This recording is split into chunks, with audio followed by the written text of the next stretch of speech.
Європейського Союзу інституційна та політична реформа дрібномасштабного сільського господарства в Україні.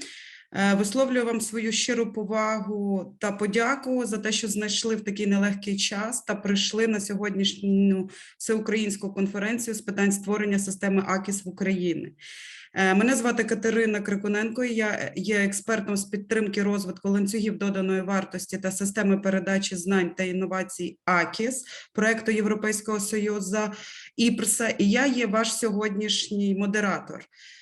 Метою нашої зустрічі є підвищення рівня розуміння ключовими інституціями суті системної моделі АКІС, її принципи діяльності в ЄС та потреби її створення в Україні. А також ми сьогодні обговоримо підходи щодо створення регіональної, національної інноваційної екосистеми шляхом посилення потоків знань між гравцями АКІС для посилення зміцнення зв'язків між дослідницькими та прикладною наукою.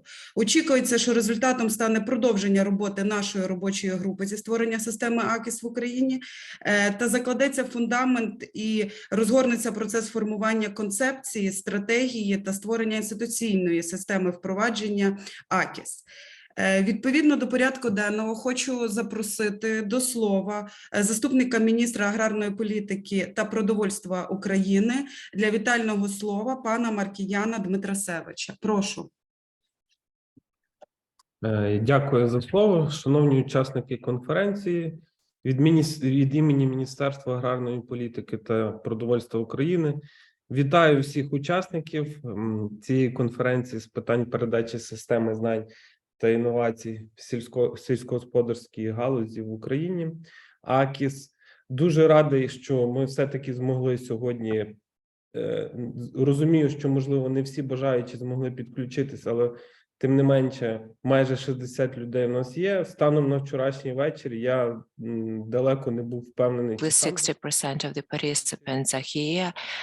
As of yesterday's evening, I wasn't sure that I would be able to get connected, but that's a sign that despite all difficulties, we are on the path to join the EU, and sharing knowledge, skills, and experience is very important on this way. The conference is aimed at increasing the understanding of key stakeholders, in particular the Ministry of Agrarian Policy and Food, communities, farmers, scholars, by informing about the principles of AKIS and the way it functions in the EU, and the necessity of establishing it in Ukraine, since modern agriculture that has huge potential and knowledge and innovations play a key role when it comes to food security and safety, not only nationally, but when it comes to the global food security. That's why we need to know about the AKIS advantages domestically and internationally. Large-scale war launched by Russia against Ukraine, surprisingly as it might seem, is speeding up our path towards the EU, and to that end, let me recall EU-Ukraine Association Agreement, where the agribusiness development forms one of the key elements, and agricultural policy should be aimed at improving quality of life and well-being of rural residents, and that's part of the European integration obligations of Ukraine, and is a key priority for the Ministry of Agrarian Business. The Association Agreement provides for the exchange of knowledge and best practice as to the development of rural areas to improve quality of life for people there, and that's done inter alia by organizing awareness campaigns. While farmers need knowledge as to advanced technologies, consultations as to the way to organize profitable business and all other possible ways of developing agricultural territories.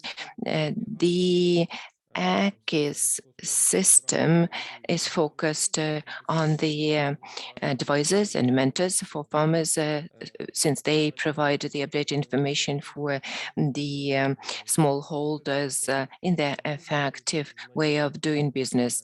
Awareness, knowledge, access to information, access to the ability to tell about themselves is really very important, and that had been a priority not only before February 24. Now it is becoming even more pertinent. That's why, given our experience and experience of the European countries aimed at the development of agricultural business, in particular expanding cooperation with the EU in agriculture, diversification of agricultural economy, and increasing the revenue of farmers is playing a crucial role in Ukraine. And we are sure that AKIS in Ukraine is going to give an impetus on that way. Let me express my gratitude to the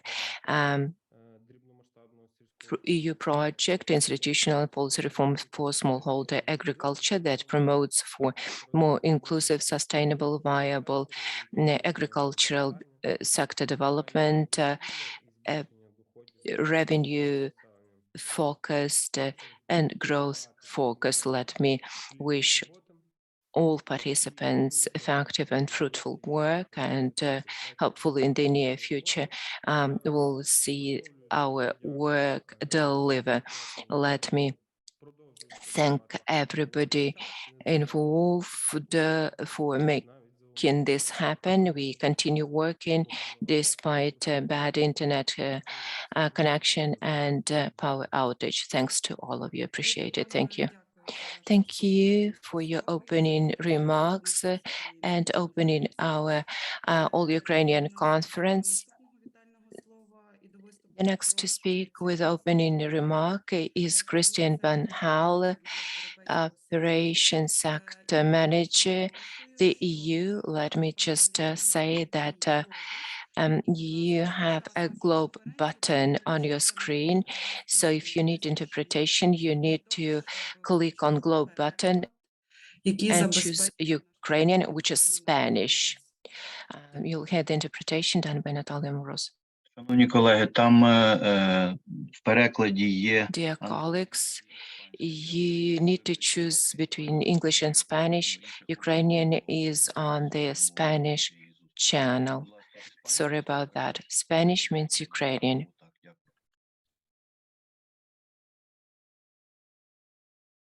So, which means I speak Ukrainian.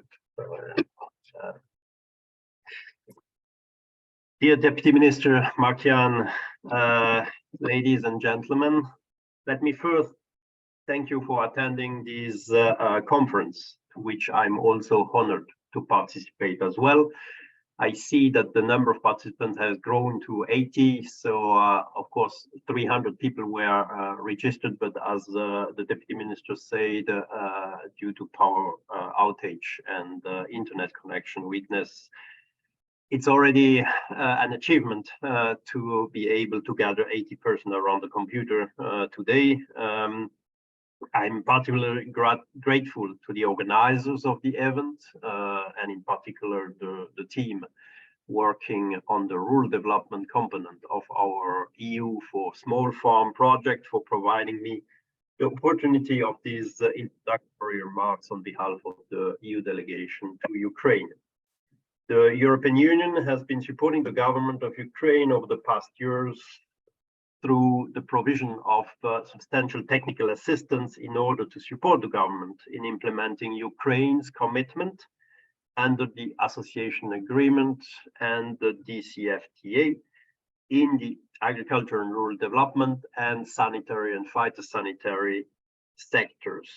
This fruitful cooperation not only covers the approximation of the legislation, which is basically the basis for paving the way to EU integration by Ukraine, and but it also encompasses to strengthen the institutions, the adoption of EU standards, and the development of the capacity of public service to make sure that the newly adopted legislation is efficiently and transparently implemented. Despite current very difficult times and the ever-increasing damage caused to the agricultural economy and the economy in general in Ukraine by Russia's war of aggression, our cooperation and policy dialogue is still ongoing, is still very fruitful, and lately has culminated at two important points that are really allowing Ukraine to prepare its accession to the European Union. There, I would notably mention the requirement for each member states of the European Union to have a farm register, and Ukraine has successfully launched its state agrarian register mid-August, which is a tool that allows not only legal entities in the agriculture sector to register, but also physical agriculture producers, which is very important when it comes down to the management of the Common Agriculture Policy Fund management in the future. And related to that, the second important benchmark was the launch at the beginning of September of the first ever direct payment scheme using the State Agrarian Registry in order to channel grants for small and family farms, grants that are used in support to the farm's working capital, but also any other investment needs the farms would have identified, should it be storage, should it be premise, should it be a purchase of equipment, etc., etc.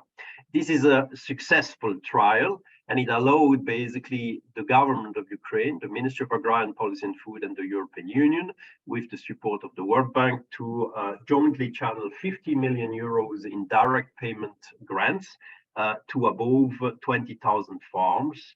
That these farms, amongst which 72% of these farms are not yet registered, did never benefit from any state support program, and have no access to a banking service for their investments and development. But today we will be talking about the agricultural knowledge and innovation system, which is better called under its acronym AKIS, which is another of these opportunities that are offered by the association agreement between Ukraine and the European Union. Currently, there is an obligation for each member state in the European Union to have a farm advisory service in place to primarily inform the farmers of EU legislation, regulations, and directives. That's the minimum that the EU member states have to implement. In Ukraine, it's not the first time that we present AKIS concept, but little progress has been made and debates are still ongoing about what the best model for Ukraine is. While several agriculture promotion and advisory systems were piloted in various regions of Ukraine, west, south, east, with very mixed achievements in terms of sustainability of this system. We, however, believe, despite the difficult times we are going through in Ukraine, that it's the right moment to launch the premise of an AKIS alongside with the successful establishment of a state agrarian register, because both tools work hand in hand. Indeed, in the European Union, an AKIS approach is now a fundamental part of support to small producers. And basically, the people that have registered in the SAR show that unlike what was said for many years, Ukraine rural areas is populated, and the agricultural economy is also based on numerous small farmers, not only big farms of more than 500 or 1,000 hectares.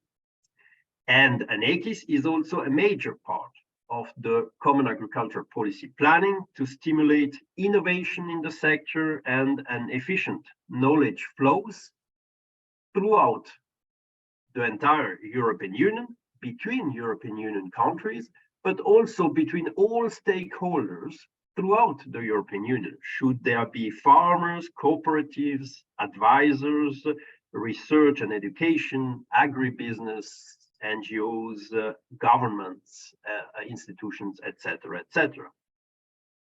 Through this scheme, a lot of knowledge, information is generated, used, shared for the development of rural areas, the development of value chains, different value chains, information on sanitary issues, for biodiversity and soil preservation, new techniques, etc., etc., you name it. Of course, in Ukraine, the idea is not to establish a full-fledged AKIS over a couple of years, but at least to reach a consensus on an accepted approach and to implement it, even at the pilot level, and then to roll out the pilot. This would offer basically a certain level of sustainability for the tool and an easily accessible tool for all stakeholders, especially targeting the smaller farms. The digitalization of the Ministry of Agrarian Policy and Food is rapidly progressing. This is another benchmark that has to be mentioned. And since most of the farms, including the smaller ones, become every day more IT literate, and AKIS could easily become part of the IT service that are offered by the ministry, even if it is at the beginning at a more basic level compared to, of course, what happens in the European Union. The European Union remains a strong partner for Ukraine in this process, and we will, through our IPRA project that has organized this event today, remain engaged to continue supporting you, all the stakeholders in Ukraine and the ministry, hopefully soon within a more peaceful environment. I would like to conclude by wishing you a very pleasant event today and fruitful discussion. Many thanks for your kind attention. Thank you very much. Дякую вам за виступ. Thank you for your opening remarks. Let me give the floor to Richard Rozwadowski, who is the key expert of the project Institutional Policy Reform for the Smallholder Agriculture in Ukraine. Over to you, please. Yeah, good morning, everyone, and welcome everybody. And as Ben said, it's fantastic that there are 80 people already joined. I think it's growing as we speak. So I will be quite brief, as we've got several speakers who know a lot about AKIS from Europe and both within Ukraine. You can see my screen. Скажіть, будь ласка, шановні учасники, ви бачите презентацію? Dear participants, do you see the presentation? Напишіть у чаті. Could you please write that in the chat? You can see it, Katya. So Ми бачимо, так, і пишуть учасники, що бачать. Так, please. They do. Okay, so just quickly, here is our AKIS team, and really a special thank you to all of them, because as you appreciate, they've worked in very difficult conditions over the last few days with, you know, the power and internet and etc. And if you want to be in touch about AKIS later on, please use these contacts. We will share these slides, and it's on the landing page. On your invite for the webinar, on there was a link to our landing page, which has got background information on the AKIS here. This slide I've actually borrowed from our next speaker, Inge van Oost, who's from DG Agri, who will give you a lot of information. But I've just borrowed these. These are the 9 common objectives of the CAP. And just to put them in a bit of context for Ukraine, I think in particular, the 2 that I'm showing here, which are especially, you know, viability, reasonable income, and an increase in competitiveness. That's obviously very, very important. Of course, it's very, very difficult at the moment with the situation. So there has to be a lot of work. But I think another quick win we can have in Ukraine is to look at the regulatory environment, because small farmers especially have never really had much support up till now. And on the contrary, they've actually had a lot of difficulties of, taxation, difficult accounting requirements, difficult inspecting requirements. And many of these problems are unknown to most EU farmers. And if Ukraine is joining the EU, then of course we need to move into a much lighter type of regulation. The next group really are those connected with the environment, climate change, which of course everybody knows about now, and we certainly have seen drier and hotter summers in Ukraine. But I think at the bottom, biodiversity. We've had a big growth of very large agri holdings, 50,000 hectares and above, and they tend to block crop land. If you're trying to farm 50,000 hectares, you've got no option. If you have 2,000 hectares in a particular village, you will plant just oilseed rape this year and wheat next year and sunflower the year after to manage such a big area. But of course, that really has a poor effect on biodiversity. If that was farmed by smaller farmers, you'd have maybe 100 different farmers with 100 different crops and 100 different types of treatment of those crops. And I think some villages pre-war in Ukraine were dying because many people went abroad to work. So this comes back to having realistic good incomes for people and job opportunities, and that's a big part of rural development. And so this is just a broad look before we get deep into the AKIS. Now, an example people have often asked me is what's an AKIS going to give us and the rest of it. And I just give you an example, a comparison between Poland and Ukraine. This is GDP for the whole economy. And it's interesting to see that in 1990, Ukraine's GDP was slightly higher than Poland's. And Ukraine got their first free trade agreement from the EU in about 1994. There were a whole series of them, and lots of support was starting at that time.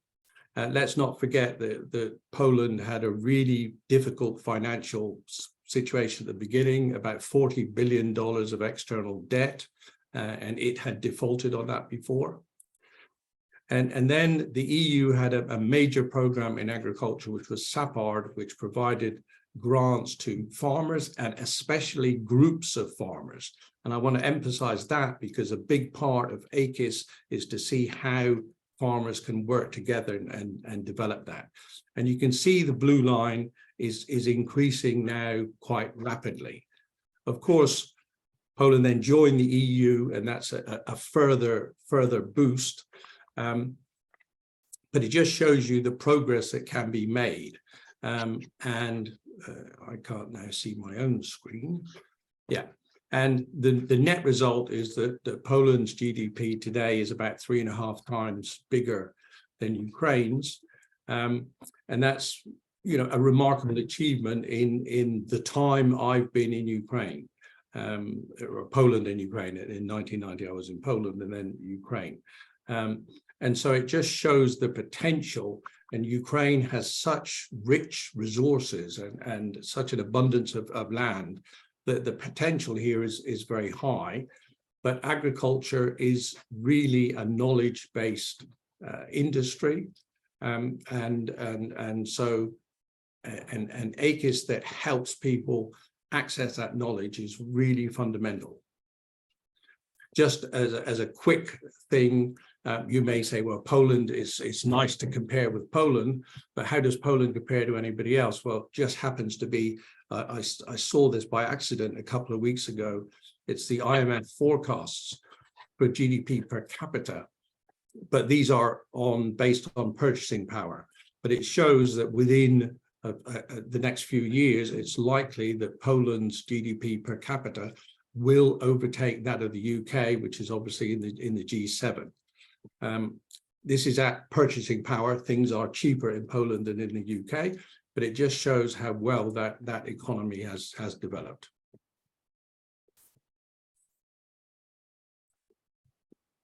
Now, I think if we quickly look at agricultural extension,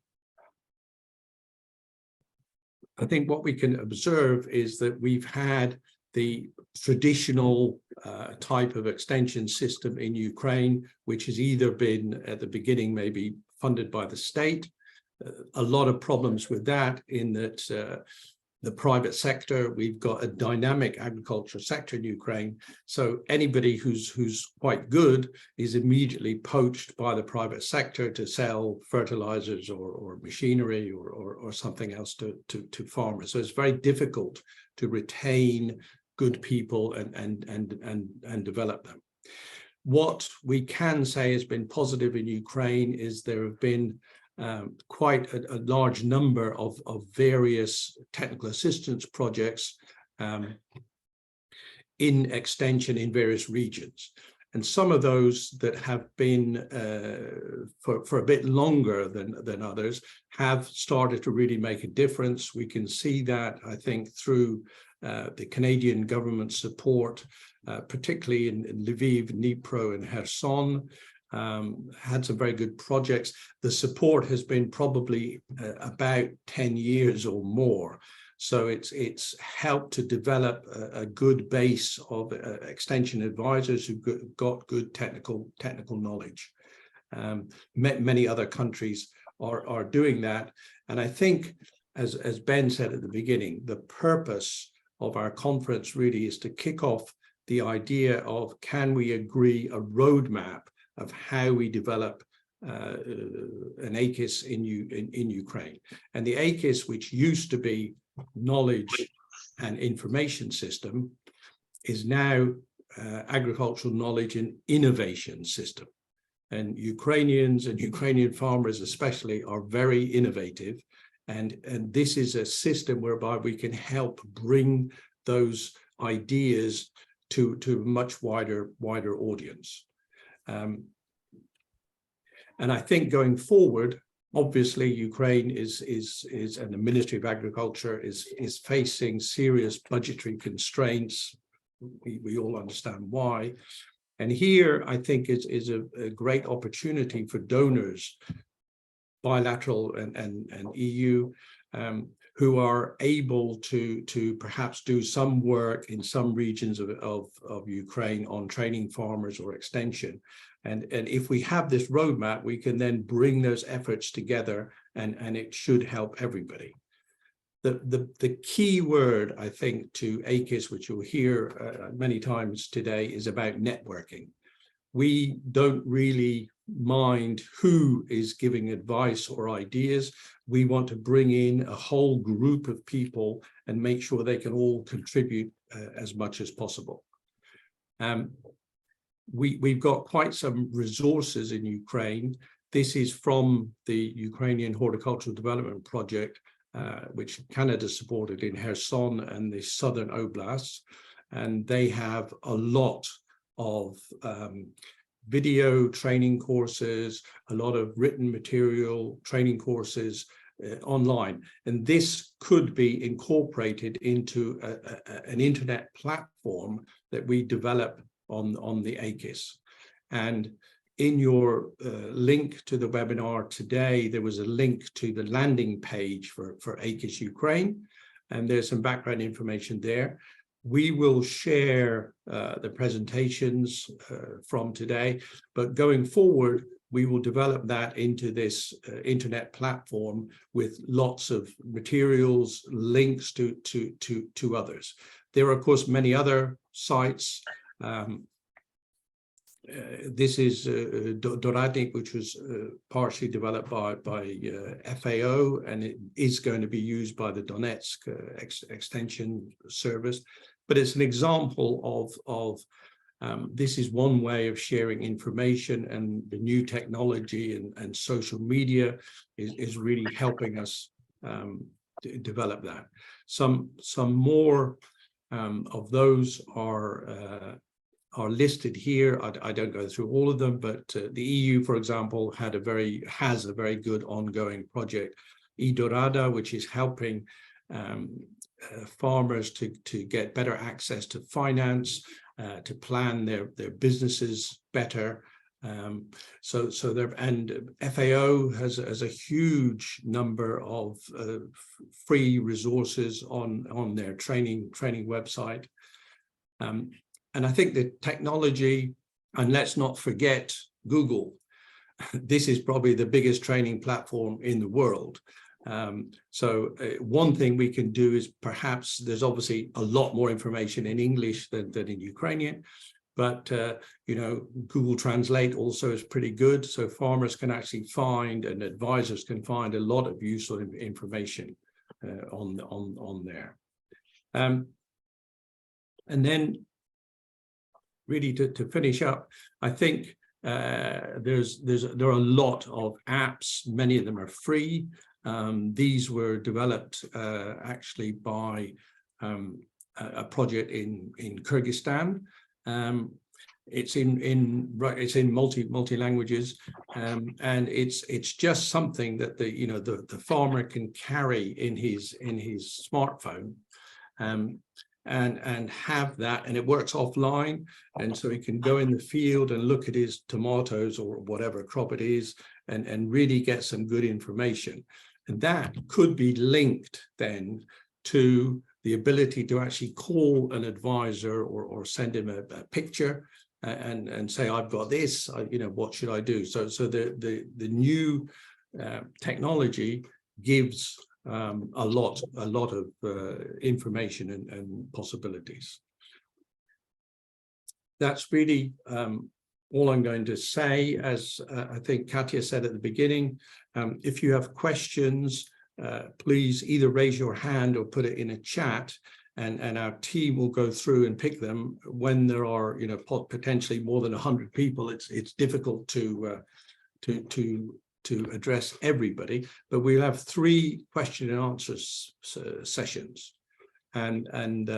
So I will close there, and the next speaker will be Inge van Oost, who's very kindly agreed to participate from DG Agri in Brussels. And she has probably been one of the key people in developing the AKIS across European Union states, and now looking to spread that wider to accession countries as well. So thank you very much. I hope the conference is very useful, and what we do want to do at the end is to bring forward some ideas about how we can together develop an AKIS in Ukraine. Our project is going to be here for at least another 2 years. So we'll be doing pilot activities, obviously putting a lot of training materials. We'll have more events online, perhaps in the future, some in person as well. So we very much look forward to that opportunity. Okay, thank you very much. Дякую вам за виступ, пан Річард. Thank you so much, Richard, for your presentation. Esteemed participants, I'd like to once again mention, to enable interpretation, please click the globe icon at the bottom of your Zoom screen and pick Spanish. Then you'll be able to hear interpretation into the Ukrainian language. Thank you so much. Now I'd like to give the floor to Inge van Oost, who basically is the key expert on AKIS. She joined us from Brussels today. Coming for your speech and presentation. Thank you, Katarina. I first want to start with saying how deeply we feel with your very difficult situation. We follow it very closely, and we are really admiring your courage to take on new challenges. AKIS looking forward to an agriculture of knowledge and innovation, which we cannot escape because more and more challenges, and climate is a typical one, come to us, and we need to deal with them. So I would like to start with the first slide explaining what is AKIS. It's relatively simple. In fact, it's the whole combination and interaction. Second slide.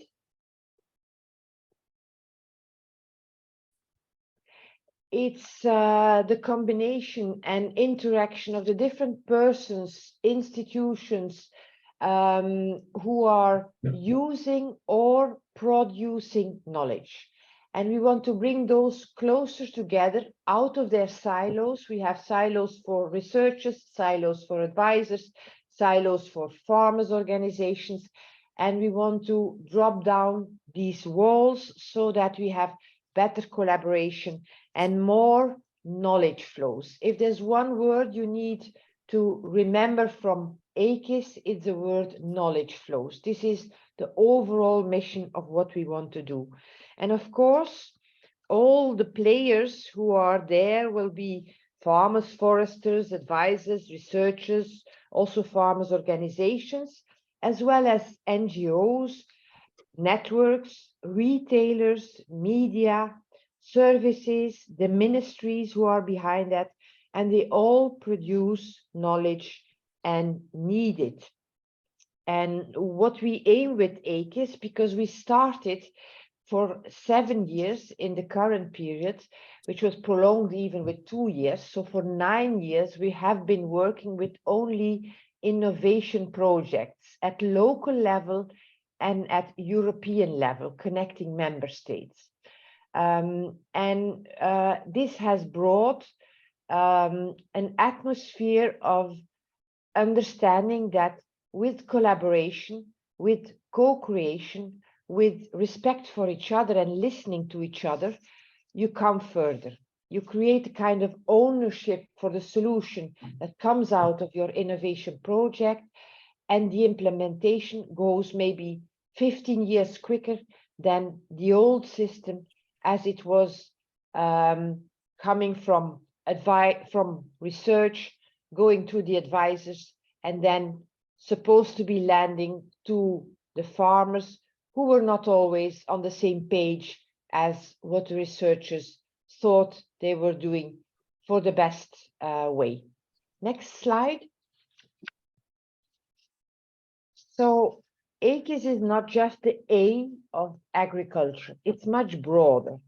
It is in fact including whatever farming and rural activities automatically relate to.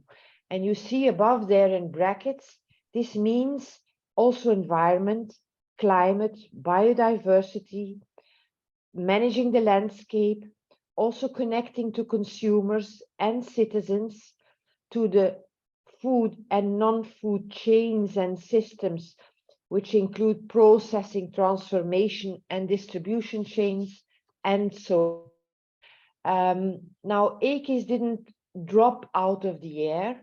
It were the researchers themselves who said, we are not happy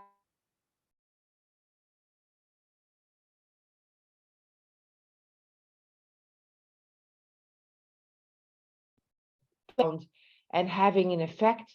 We have to find another way. We need training, we need advice, we need knowledge exchange event. Our classical so-called linear model from research over advice to farmers doesn't function anymore. And in 2008, they made a declaration to say we have to look to other ways. And this was the start of a dedicated group who has been working now for 5 mandates, starting next year, the 6th mandate, to look for ways how to do it. Next slide. This is a picture of how Europe, with its current member states, is so very different. you can see that our AKISs go from the left side, from very fragmented AKIS, from Greece, Portugal, Romania, to even the Netherlands, to more integrated AKISs, where these organizations and persons involved in knowledge and innovation are working closely together on a regular basis. And also, if you look to the top to down, you can see that some countries don't have the money, are relatively weak in what they undertake, like Greece, Portugal, Romania, and then others who are having lots of funding put into their AKIS system still are fragmented. So we need to be in our EU rules very flexible, and that has been our principle as from 2012 when we started with the Commission communication. It always has been our leading principle: try to use what is there and improve what is not working well. Next slide. So why AKIS? Because AKIS ensures these knowledge flows, and we don't work the different actors that you see here with pictures on the screen. We don't want them to work alone, and we also want to connect with knowledge flows across the borders of the different member states. So if you read then on the bottom of the slide, a good AKIS strategy will bring actors together on a structured and regular basis.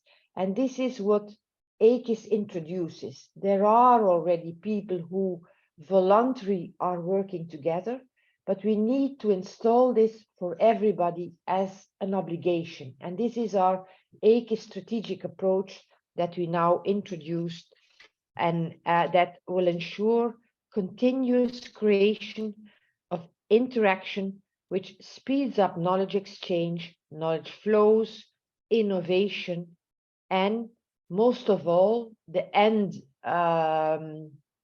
focus, which I don't see anymore on my slide, but maybe you see it.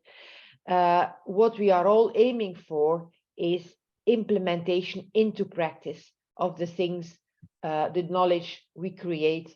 In the end, it should end with the farmer and be implemented. Next slide. So, in a way, if we look to our new CAP, which starts in 2023, we will have continuation of our innovation projects, both at local level and at European level, but we also have to have this change towards a better functioning AKIS. Next slide. So where are we? What did we achieve? So far, voluntary. Almost all member states joined the EIP, and EIP stands for Innovative Projects, funded by our agriculture CAP funding. So we didn't have to force countries to work on innovation. This came very voluntary. And the result has been that in this period of 7 years, we had a target of 3,200, and we will definitely get that target. A number of calls have been recently launched, like in Slovakia, Bulgaria. They have taken a long time before they started because they were looking a little bit to the colleagues in the other member states. But they are also in, everybody's in now, and some projects are still running. And the 2,500, which are most probably 3,000 in fact already, are the ones that are running now. So those who are in the calls being selected at this moment will come additionally. In total, we spend €1 billion for these CAP-funded, local, regional, within the member states, in any case, innovation projects. And what we see is that this has been a great success.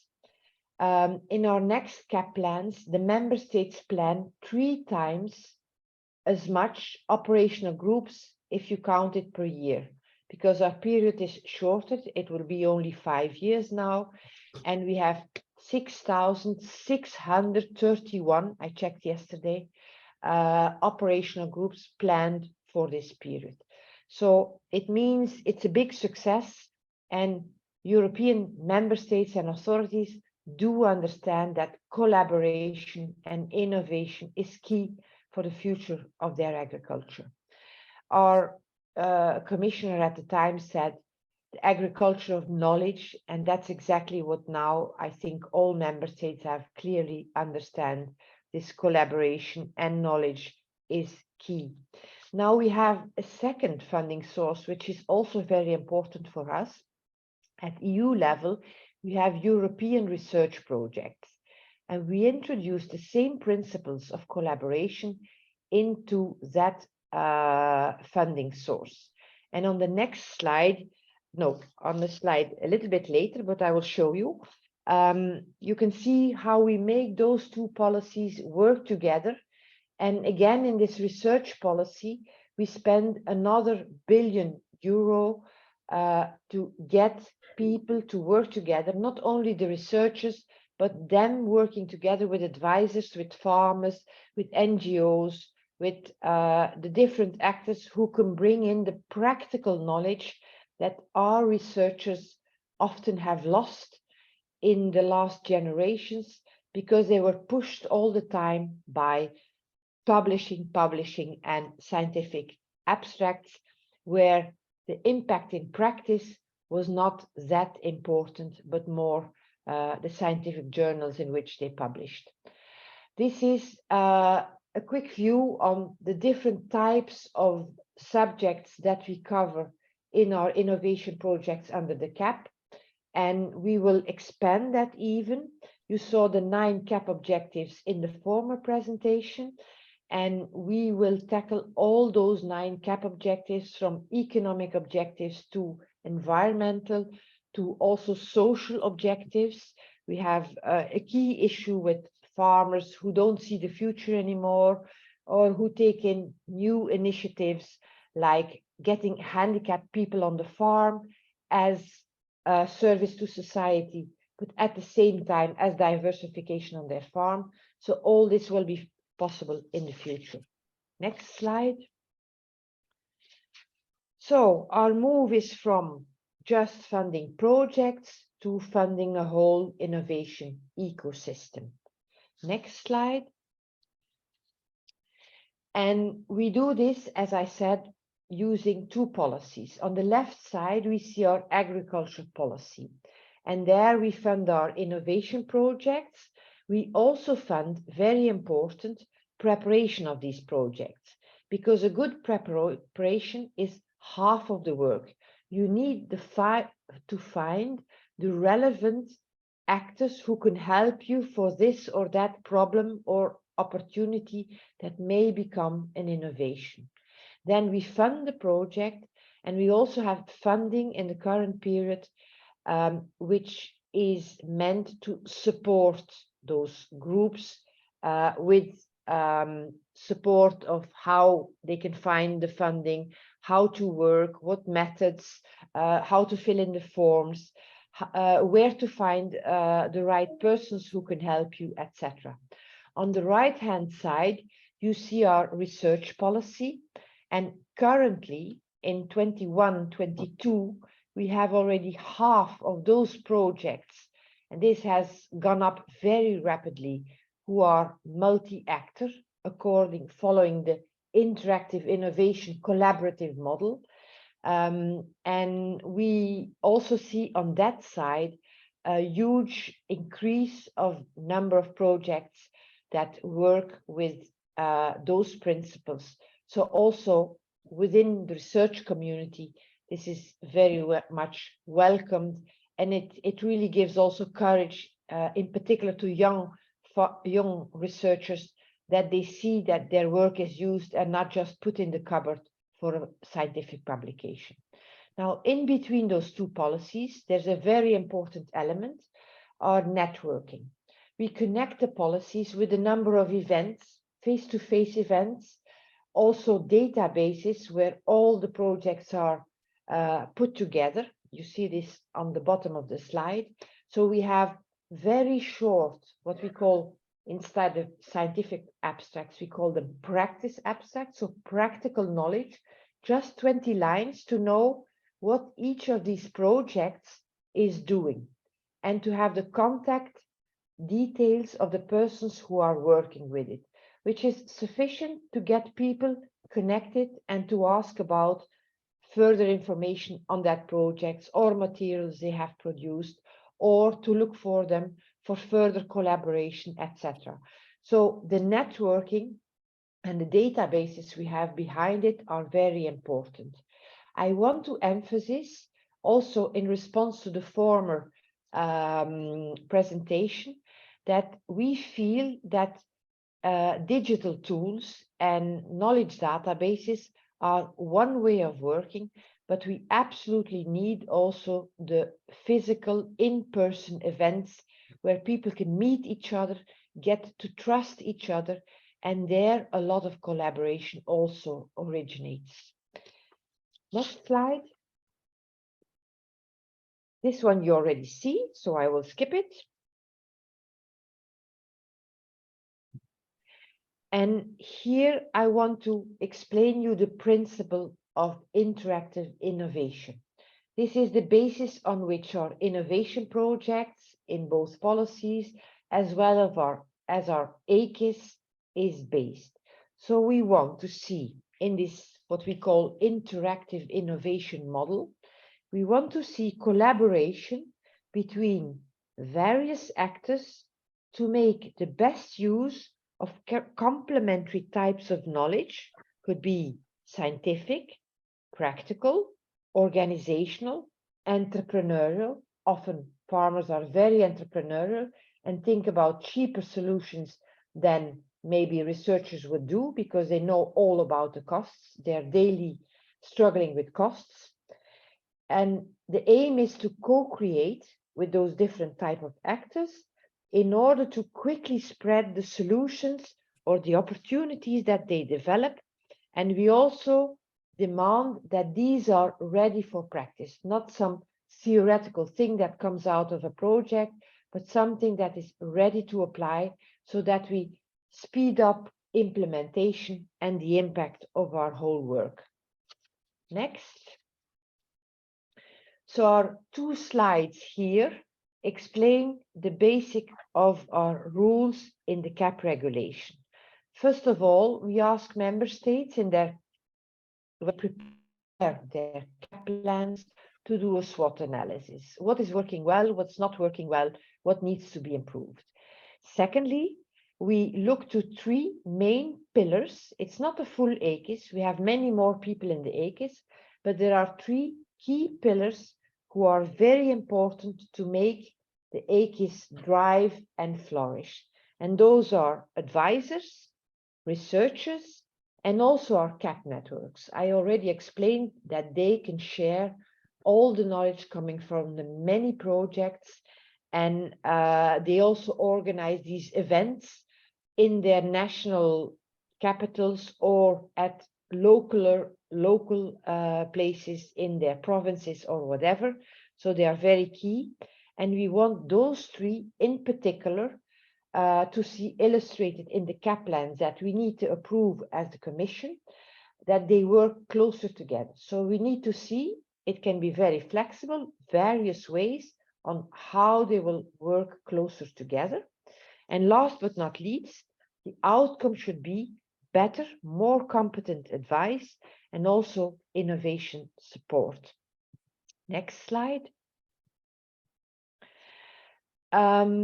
This is about our big change in farm advice. In the past, we had a system of farm advice which was completely voluntary. Now we are asking every member state to make a list of all their advisors in a public way, to be published on a website. They need to be impartial. They need obligatory to follow training in order to make them more competent. And this training will come, of course, from the connection with researchers and the CAP networks, as I showed you in the former slide. And all advisors must be integrated in the AKIS in an inclusive way. So public and private advisors, they all influence our farmers. So we see them all as equally important, whether they were on the former list, yes or no. Now we want to have the full list of all impartial advisors with their specialities, with their experience, with the projects they have worked in, so that farmers have the free choice to seek for the best advisors for whatever problem they have. Also, the fields that they cover are much broader. They will need to cover economic, environmental, and social dimensions, and last but not least, also up-to-date technological and scientific information, which is then helped by our researchers who now are included in the AKIS and know much better what is needed for practice, because we've now cut down these silos and made them work much better together. Our advisors are also expected to provide innovation support for our operational groups, so that any interesting entrepreneurial idea from a farmer gets picked up and could end up, if it's a good idea, into one of our operational group innovation projects. Because we know that farmers sometimes invent more cheap solutions, more practical solutions, and we need them involved, also because it creates co-ownership. It convinces them that by being involved and being able to co-decide, which in the former research was not done, that by their collaboration and co-decision in innovation projects, that they think that the solution is good, is applicable, they ensure, they help that it's applicable with their practical knowledge.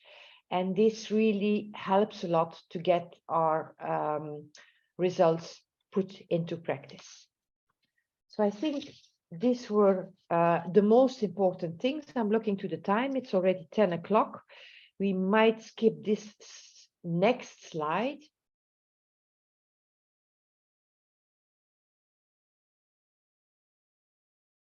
So this is very European oriented. I leave it to you to read it.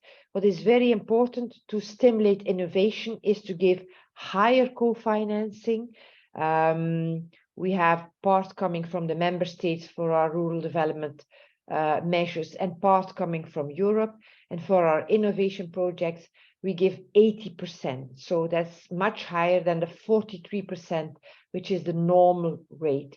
So really invest and finance into innovation, and also ensure that you have advance payments, because in this way you can attract people who don't have deep pockets like our research institutes, but who are maybe farmers or small NGOs with very good ideas that cannot start because they don't have the money, but they can then start with 50% of their whole project being pre-financed at the start of the project.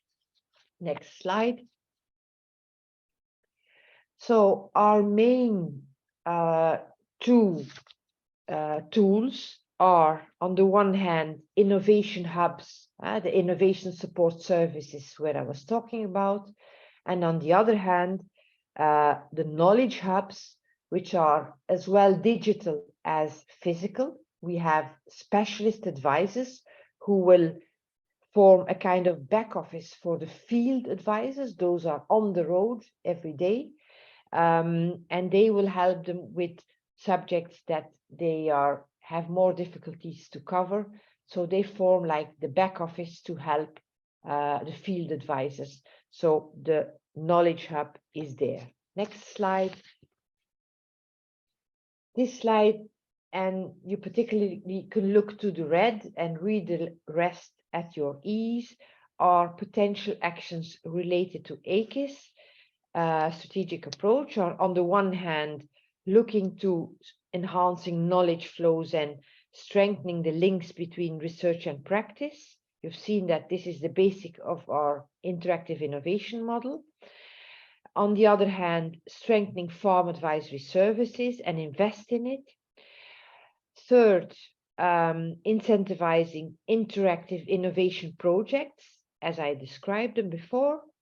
And fourth, also make use of digital tools to support those knowledge flows in agriculture. Next slide.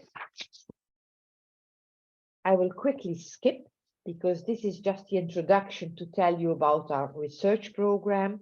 We use our research program to have a number of key AKIS projects that support us on the way to better AKISs in the member states.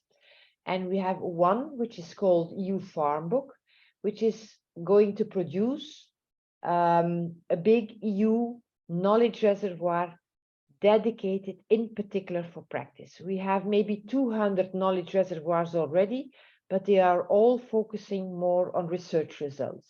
And here we want to make something unique, which is really aiming at farmers, advisors, people from practice with simple, applicable solutions. So we invest for 7 years, 15 million in this. And we expect that the IT guys, because we have two former projects that prepared already, will have in 2024 already a tool that can be working and that we then fine tune in the rest of the period and also promote with our AKIS coordination bodies in the member states. Then we have a project where we compare AKISs and where member states learn from each other. That's the project Modern AKIS. It's also a big project, 10 million, running for 7 years. And it's all meant to look to each aspect of a good AKIS and to compare how the different member states do it and to look for good practices. And then we also have a project which will help to build what has now become obligatory for each member state's innovation support services. This is the project Attractis, and they will hand over good tools, good methods, good examples, and collect that from practice so that those countries who have not used innovation support so far, and unfortunately there are still too many, we only had 10 member states doing this. So for those who have now the obligation to do it, we will help them with this project. Further on, we also have specific projects that collect existing knowledge, because there's a lot of knowledge that is not known and not used. It's in scientific publications, it's ready to use, but people don't use it because they don't know it. So we have for 7 years, very successful, more than 40 projects on existing knowledge that is not used enough to share that. We also make EU advisory networks so that advisors get connected all over the EU with each other to learn from each other and to build. These are focused on certain themes to build further experience and expertise on those themes. And last but not least, we also have projects that connect the local innovation projects or operational groups, and that make them work together intensively at an EU level and bring the different perspectives of at least 3 member states together and build further on that in a practical manner. Next slide. Just reading the title here, which is key. This EU knowledge reservoir you heard about. I also heard in the former presentation that Google is very good to find things, but I would really warn that we need reliable resources. And that's why we want this EU knowledge reservoir, that we can rely on what is in there, that it's not fake news. And I think Croatia doesn't have to be taught on fake news. But this knowledge reservoir has an important function because it will be serving the advisors' back offices, the specialist advisors, and also serve innovation support and advice overall, make our advisors more competent. Next slide. We're going to the end. This is a bit what this EU Digital Knowledge Reservoir will serve. We will make it multilingual in 23 languages or EU languages. We will have an artificial search function, not just keywords, because with keywords you can sometimes search for ages if you use the wrong keyword. And here now with ontologies, we have new potential to make improved search filters. There will be also the possibility to interact, and in this way to build up communities around projects, which can be the start of further projects and further collaboration. And commenting on the projects are always useful and will also be foreseen. So with the next slide, I'm coming to the end. Also, our countries are a bit afraid about the future. But as Jean Monnet, who started up the European Union, said, what stops us is the fear of change, but nevertheless, it's on change that our salvation depends. And I think that's in particular true for Croatia. I thank you a lot for listening to me. In the next slide, I want to remind you why we are doing this and why it's so important. Next slide. It's because we want to speed up creativity and practice application, and also to increase connectivity and a quicker circulation of information. Next slide closes my presentation. There are further slides later on, which I've added for you to read for your information. You also have my email address. I thank you very much for your attention. I wish you all the best with the things you're undertaking now, and all the best overall with your country and your future. Thank you. Дякуємо вам, Інга Ваносто, за вашу Thanks a lot, Inga, for your presentation. Let's move over to the discussion and Q&A session. So, dear participants, I've received some questions that you posted on the chat. So don't hesitate to post more. If you have, you can also raise your hand and ask your questions. Can you hear me? While participants are considering questions, there is a question to Inge van Oost. Take the button in English to hear the questions.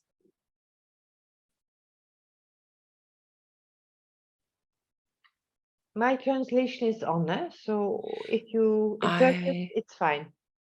Yes, you should put on the globus and then choose the English version, because I will read the questions in English, in Ukrainian. But I hear, okay. So my button is now on English. Is that okay? Yes, it's okay. Okay. Запитання до вас є наступне. Here is the question. What is the role of local self-governments in AKIS development, and what's the experience of the EU member states to this end? Thank you. We think that we have to have a lot of respect for local governments. We have famous, big, regionalized member states, the example of Italy, Spain, Germany, with around 20 regions, which all take different approaches and even have competences for AKIS, for training, for advice. The competences are with them. So they even steer the process. And by bringing the different ideas together, it's also a way of getting good practices out. And in the end, it's at local level that everything has to happen, and that things have to be implemented. So we are very wary about top-down approach. We do have one contact point at national level, which will be speaking to us and giving feedback on how everything is going. But it's not the idea that is what is called AKIS coordination body is dictating everything which needs to be happening in the country. So I would really advise to collaborate. It's our motto. So the same here with these regional and local levels. Дякую вам, Інга Ван Ост, за відповідь. І ще Thank you. And there is another question to you. Як ви думаєте, майбутнє What do you think? Is the future with advisory service? Does that mean that they should be really specializing in specific issues, for instance, poultry, horticulture, or advisory service experts should be general experts? What do you think? Well, the examples you give are already quite far away from each other. I don't think that somebody who knows a lot about horticulture will be able to help for poultry. But if I would make it a bit broader within certain sectors, and the sectors in at least what we see in Europe are becoming more and more vague. We have more and more mixed farms where you have part livestock, partly arable crops, partly diversification, working with schools, having tourism, working with handicapped people, you name it. So we think that it's very useful to have a trusted advisor, because even research now has showed that this is very important. As I said, the personal contact plays a big role in accepting knowledge, yes or no. And same for innovation.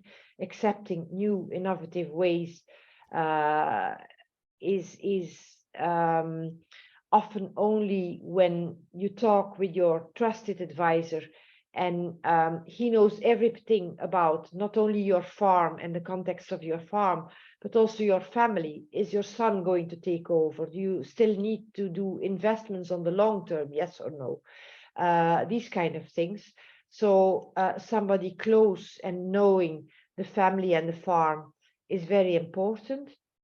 And that's why we are moving towards back offices where we can keep the thematic knowledge, and where these field advisors, as we call them, the generalists, the trusted advisors close to the farm, can go and ask for further information, specific information that they may not know.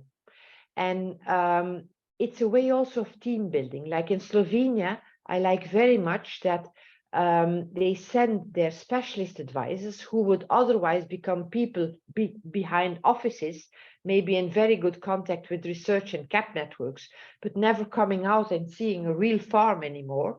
So they use, in fact, certain questions to get those two advisors together to go out and see a certain problem. The specialist advisor will explain the solution to the problem, and on the way back and forth, it's a kind of team building. They talk about many other problems on other farms, and it's a way of getting closer together between the field advisors and the specialist advisors.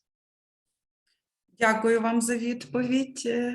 І тут є ще таке Thanks a питання. lot for your answer. Управління агропромислового комплексу Чернівецької And here's облдержадміністрації. one more question from you from Chernivtsi.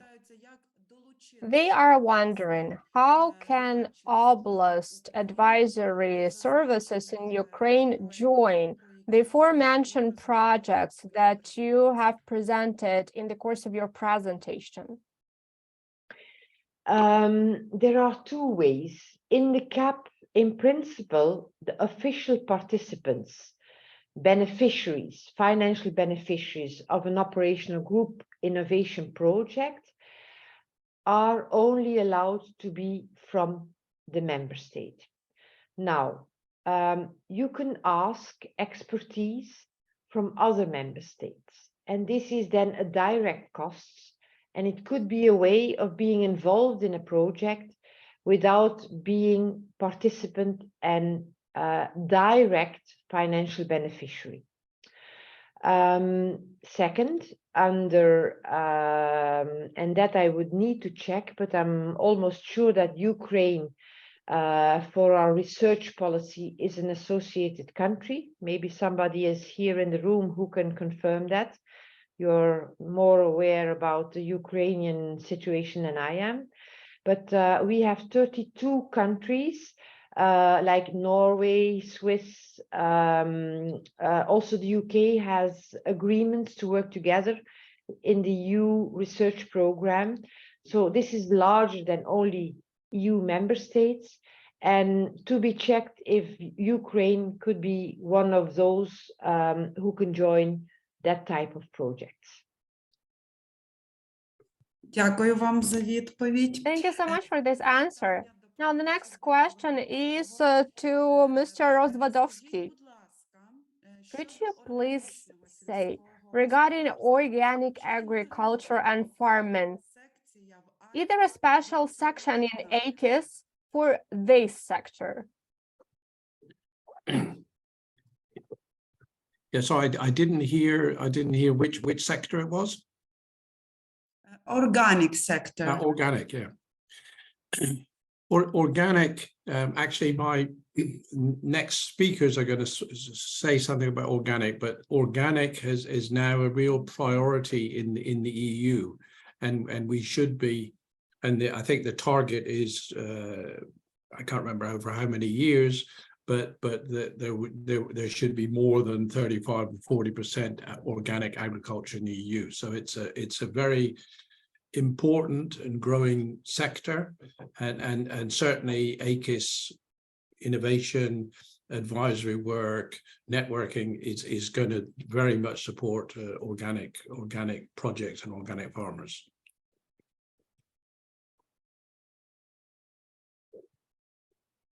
Дякую вам за відповідь, Thank пане you Рі. so much for responding to that one, Richard. Here's one more question to you as well.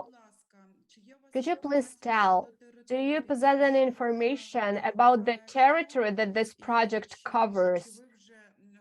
And have you already done some cases in Ukraine within AKIS framework? Yeah, I didn't hear the first part again, sorry. Скажіть, будь ласка, Could you please tell which territory does this project cover in the EU? And are there already some examples of AKIS in Ukraine that you have piloted, tested? Do you already have some experience in Ukraine? Yeah, there was a previous project under the previous EU project, SAPFI project, and they did some work along, as well as FAO, in Western Ukraine, and particularly in Lviv. And Katarina, who's moderating, worked on that project. And shortly, Kieran Gannon is going to make a presentation, and he's going to use the example of what was done and what their sort of action plan was based on the work in Lviv and Zakarpattia. So I think that's interesting. The AKIS, of course, in Ukraine will be for the whole of Ukraine. And the AKIS in EU is for all countries, but as Inga explained, it's different in every member state and even in some regions. Дякуємо вам за відповідь. І тут в чаті Thank you for that response. And we have one more question in the chat box to you, Richard. Does AKIS allocate funding to harmonize international standards and other norms with Ukrainian standards and norms? Because Ukrainian one is quite outdated as of now. Yeah, this is a tough question. the answer is that, you know, Ukraine is a candidate country for EU member status, as a member state. And so agriculture is by far the largest sector that has to be integrated into the EU. And so there are many EU projects. Ours, the other part of our project is largely working on development of legislation, restructuring of the Ministry of Agriculture and associated institutions. So we have, I think, 20 lawyers working in the project helping develop legislation, and there's a huge amount of work to be done, and of course Ukraine wants to do it very quickly. Some of my following speakers will say something about funding, but it's obviously a really difficult question now, and I'm sure that many bilateral donors, and the EU, of course, is a huge supporter, are going to provide funding into this sector. Exactly how that is going to work, I think, partly develops on how we develop an action plan and a roadmap within Ukraine. But we'd like to integrate as many of these efforts as we can so that the people are working together. Дякую вам за відповідь на це питання. Thank you so much for taking that question. And one more question to Inge van Os. Будь ласка, як у Європі відбувається How зацікавлення фермерів? are you picking the interest of farmers in Europe? How do you get them interested in new knowledge and innovation? How do you motivate them to be interested in all of that? Thank you. Yes, very interesting question. First of all, a lot of innovation stems from problems that arise and people looking for solutions for problems which cannot easily be replied by advice because it's not known yet, still to be further discovered. So the entry point is often through the advisors. That's also why we oblige now advisors or any people at the same level to obligatory provide innovation support. So there will be in each country one or more, and in a country like Ukraine, I would expect several, maybe at local level, because that's probably the place where people are more easily going to. In Poland, for instance, they have 17 voivodeships. In each voivodeship, there is a person responsible for innovation support, and they can help then the farmers further with innovation. I think we don't have to do much to get farmers motivated for innovation, to be honest. They are constantly innovating in their farm. They have to do that to survive. But it's important to be very visible that there is an instant, there are persons that can help them and where they can go to. And maybe the reply will be very simple. If the knowledge is already there, it's quickly done. But otherwise, we will funnel them into our innovation projects and help them in this way. And not only them, but also their colleagues, because it's public knowledge and it will be shared through the networks. The networks play a very big role in it, also to promote and to explain to farmers that this is there, they can make use. Give a few good examples, like the one I always use is a farmer who, by just comparing two stables, his own stable and a hired stable where he used bacteria products, that he could see that he was reducing ammonia emissions.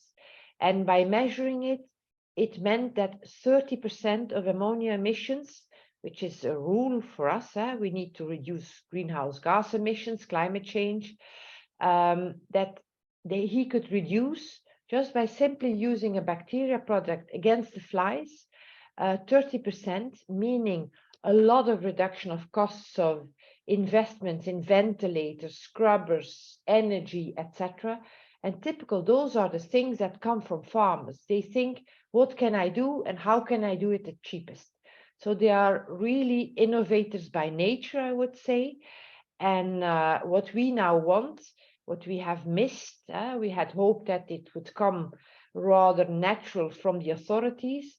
Now every member state is really obliged to have these innovation points in their countries where anybody with a good idea can go to, and that we can develop those into solutions to be shared. Дякую вам за відповідь. І останнє Thank you for запитання. this response. And one final question for this panel to Richard. Коли розпочнеться When will practical implementation of AKIS start, and what will be the first real steps taken? Yeah, well, I think we can say that today is the start. There has been work done before, but over the next 2 years, we're going to, number one, we want to develop a roadmap of how to do this. But while we're doing that, we are going to do some pilot activities. There has been some work done in the Western Oblast already. We're very much, there are other projects, there are projects who are working on farm demonstrations. It's a really important thing, as Inga mentioned, you know, the farmer going and seeing another farmer in his region that has put up, you know, a greenhouse or a different cultivation technique or something, you know, that's something that's very much more practically and quickly applicable than going to on a study tour abroad. Study tours abroad also very interesting, but if you see your neighbor doing something, that really works. I was fortunate to work in a Danida funded project in Lviv, started 10 years ago, and you know, immediately farmers were a bit hesitant at the beginning. Fortunately, we were able to give some grants to farmers, and I think once a few farmers saw that somebody had modernized an old barn to make it with ventilation and insulation to store fruit and vegetables, you know, many people copied it. And then having farm walks, groups of farmers, you know, a local group of dairy farmers. Difficult to believe maybe, but I used to be a young farmer in Devon in the UK, and we gained an enormous amount by going and visiting other farms, and you know, the farmer explaining what he was doing with his livestock or crops or whatever. So all that type of innovation is really important. And just a small example, I had a call with Inga yesterday about the conference. And one good example was in that project, there was one farm that imported a very large potato sorting machine from Europe, cost 50,000 euro. It was, you know, top-notch thing. And one of our farmers in the project made his own potato sorting machine. You know, just with metal and things he had, and it worked. It really worked well. Of course, it wasn't as fast and wasn't as sophisticated, maybe it's the other one, but that's an example of innovation, of somebody doing something very cheaply that worked very well for him, and that could be spread to other farmers. Дякую вам за відповідь. І ще Thank you so much for this answer. And one more question, I cannot ignore it. From the Assembly of Agriculture Chambers of Ukraine to you, Richard. They are asking the following: can they hope to get assistance in developing strategy for Lviv Agriculture Chamber? Yeah, I think all existing organizations that are working in agriculture, and especially I know the Agricultural Chamber in Lviv, who have a number of extension advisors. So the aim of the AKIS is to really help all extension advisors and others that can contribute to knowledge and innovation. So I think anyone who has good ideas going forward, and Lviv certainly could be a region that we would look at doing some pilot work in. So certainly, I hope to be able to be back in Lviv shortly. So certainly we'll meet and see how we can move forward with that. And I think I didn't maybe fully say this before, but regarding the implementation, we've got some ideas of training programs, sharing materials, sharing links.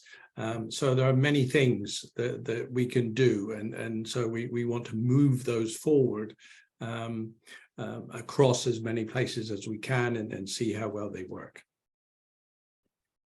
Дякую вам. Thank you so much for answering that question, Richard. And thank you, Inge. Thank you to Inge Van Ost and Richard Rozwadowski for participating in this panel discussion. I would also like to thank the participants who were actively asking questions.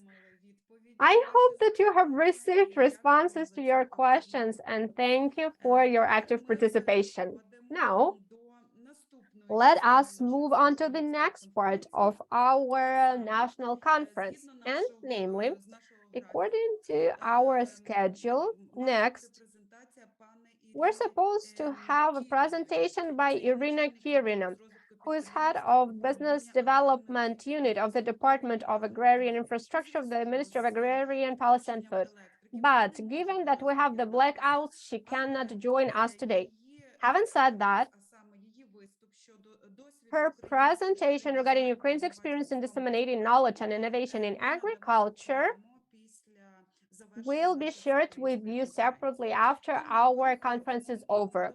Therefore, now I would like to give the floor to Dr. Tom Kelly, former director for knowledge transfer from Ireland, and also he is the key expert, one of the key experts of the EU project institutional reform of the small-scale agriculture in Ukraine. Mr. Kelly, over to you. Good morning, everybody. I am Tom Kelly. I'm coming to you from Ireland, and I'm very happy to be able to help and assist in this project and to help you maybe understand better what the AKIS, particularly the AKIS in Europe looks like, and what the ambition of countries like Ireland, my own country, are. So within my presentation, I've entitled it A Modern and Effective AKIS.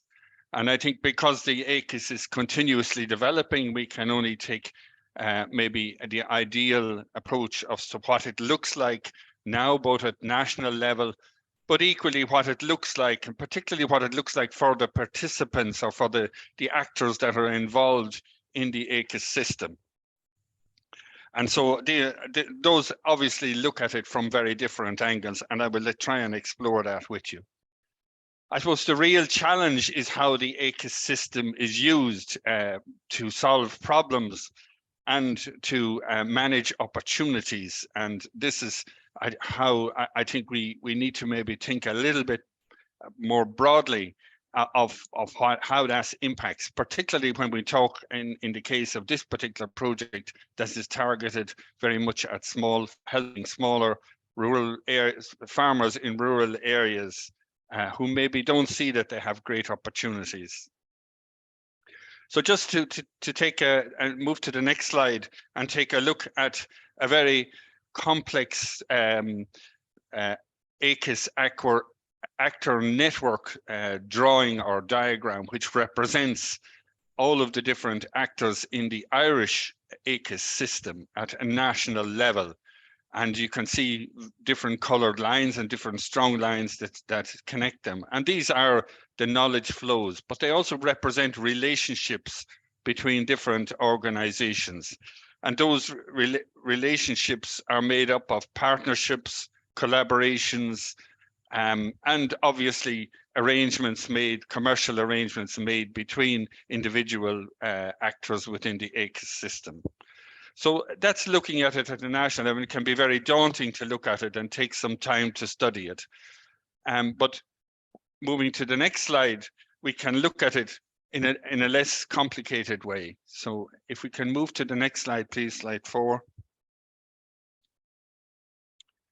So when we look at it from a farmer's perspective and put the farmer in the middle of it, and you'll have seen this particular slide already, and we see the main actors as advisors, businesses, and the media. And these three are probably the ones that even the very smallest farmers will interact with at some stage in their working year or working life.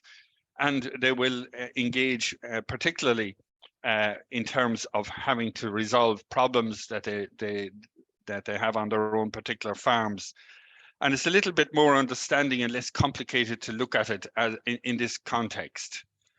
But what I've added also to this slide are the important actors in terms of, at the bottom of the screen, you see the policy and regulatory bodies, and which work at national, at regional and local level, and also the consumers and society generally.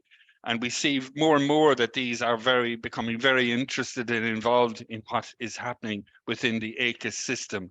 And I think they are certainly people that we need to engage with.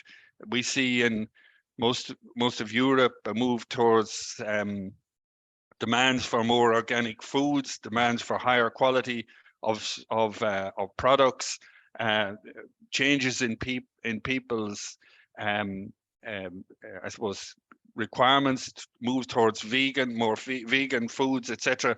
And all of these impact on the AKIS system and have to be taken into account when we consider it. So if we move to the next slide, what I hope to do is to do just a very, I suppose, a brief profile of individuals within the AKIS system, and to try and look at the AKIS system from their perspectives, which, as I said, could be quite different. So when we look at farmers and we see there is no one profile, obviously they are a very diverse group, they have different needs and expectations. They apply knowledge every day that they work. It's based on their own education system, and it's based on their experience that they have from their own farms, and obviously the knowledge that's been handed down from other generations and other farmers through their working. And it obviously changes from season to season, but in many cases changes very little. Farmers generally are open in their attitudes to change, but they have fears, and those fears are relate to risks associated with investment, risks related to change. They are prepared to question information and engage with sources, and we have found this particularly farmers are in terms of new developments, new research, new breeds of cattle, crops, etc. There is no end to the curiosity of farmers, particularly in relation to new products. And this applies also in relation to new research. They really recognize the need to talk and listen to other farmers, advisors, and expertise in different fields. They value information from their own farms, and this is something that I think we shouldn't forget, that every farm produces information. The farmer is the custodian or the owner of that information, and farmers value that information, be it an experience that they had with a failure of a crop, or be it the experience that they had with a very good production year. This is hugely valuable information, and it's very much relates to their own farm. But they also value information coming from other local farms and from demonstration farms in their own locality. So recent EU research project called AgriLink looked at what influences farmer decisions, and found that agricultural advisors had a very strong influence. But they found by and large that there was at least one major influence on farmers, influencer of farmers in terms of their decisions.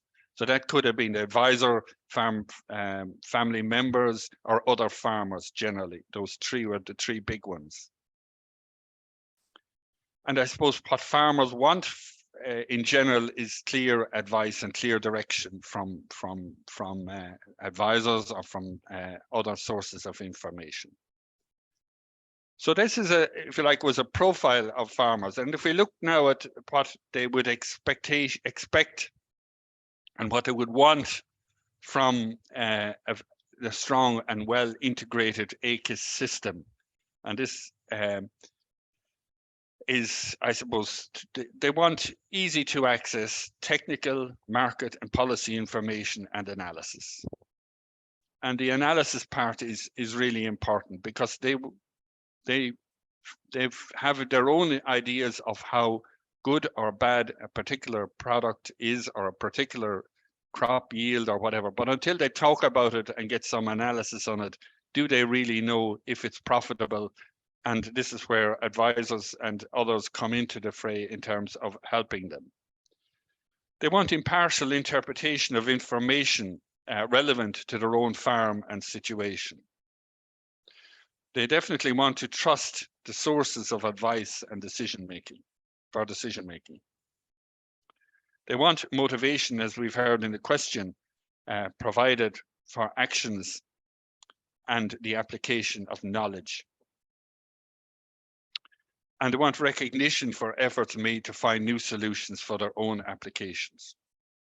And recognitions for learning by doing, because this is obviously, for most farmers, there isn't very strong education once they have once they're established in their businesses. They have to learn a lot by doing, carrying out various tasks and practices every day, and from the successes and failures that they reach. They want a continuity and consistency of information and a choice of information channels and sources. And now if we just look at the next slide, farm advisors, what do farm advisors contribute and how do they work? So again, there's huge diversity of farm advisors across the EU at national level and regionally, even within Europe. We see that there may be public, part public, or privately funded. They may provide a range of services. In other words, a holistic advisory approach, as we've heard in the questions again, or be specialized or even very specialized. They may be independent individuals or part of an organization or chamber or some other consortium or association of advisors. But I suppose we expect them all to have empathy and patience with farmers, to be professionally educated and both in technical and extension skills, and to be up to date in terms of the information that they have. And they need to be prepared to work at farmer level, both at one-to-one and at groups, whether that is for having meetings, training courses, etc., with their farmer clients, and our discussion groups or other forms of communication with them. They need to have strong connections with other actors in the AKIS system and be impartial in their advice and activities, and support the long-term development of farms and farm families. So if we look again and move to the next slide at the strong and well-integrated AKIS and look at what they would want from this particular strong AKIS. From their perspective, from the advisor's perspective, they want a continuous access to policy, technical and market information. They want to be seen as impartial in their advice and support. And they want to add value through decision support, both one-to-one and groups. They want good relationships, respect and trust and collaboration with other actors, and to support innovation at farm, family and community level. They need good back office support, both specialists and applied research. They want good communication skills and tools, and work as a team with other advisors, actors and networks, and to work with demonstration farms and demonstrate practical solutions to problems to their farmers. So if we move to the next slide, and this is a very traditional view of advisory services, where the advisor is the intermediary between research and practice at farmer level. And we call this the transfer of technology.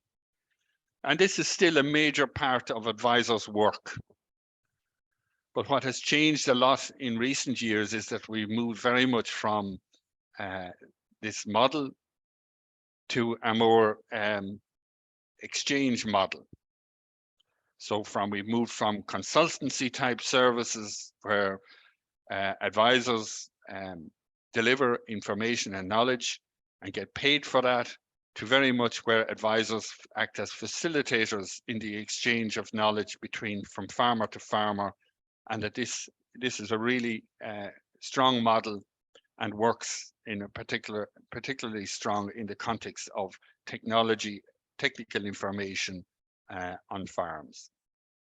The next slide, and this is a slide showing you know, in my lifetime as an advisor, I would have started as an agricultural instructor, and very much we dealt one-to-one with farms, visiting farms and engaging with farmers in the office. And now advisors take on a slightly different role in terms of meeting with farmers out on farms in groups on a regular basis and facilitating a discussion and a sharing of knowledge. And a question was asked about motivation and motivating farmers to change. And this is a really good environment for motivation, because farmers are very easily influenced by other farmers, maybe more so than by individual advisors. So this is a model which has been growing which has developed very strongly in Ireland, but it's also growing in other European countries, in France and Finland, Denmark, etc., and the UK. So the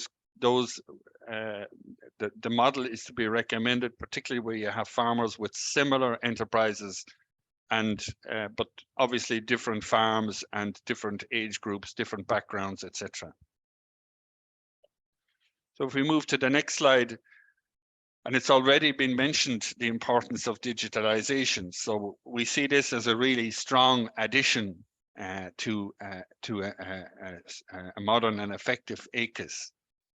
We see not just in communications, but in how we use data, how we gather information on farms and reuse that information in terms of giving better, more targeted advice to farmers. And I think, again, we would still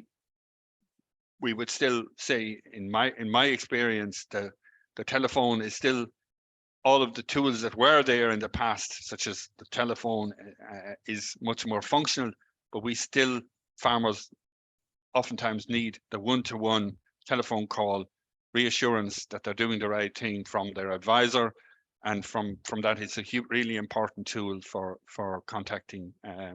The vast majority of farmers would still maintain contact through phone, even though they may be participating in social media groups and using various other channels for information and knowledge. So we shouldn't forget the basics as well of the communication channels that have worked well over the years. So if we move to the next slide, please. And I'm going to go pretty quickly through these, because they are, you know, they're my interpretation of how different actors within the AKIS system operate. And we see, if we look at the researchers, for example, and look at the profile of researchers, we expect to see that they are focused on issues where science is needed to fill knowledge gaps, that they publish, of course, in farmers or in scientific journals, but also in the farming press. That they support practice change with simple applications. So the science without some practice application is probably not very useful. They talk to farmers and advisors, both in groups and individually. And they use data from farms where they can, and other actors obviously responsibly. And they participate in advisor training days. And I think this is again a really important role for researchers.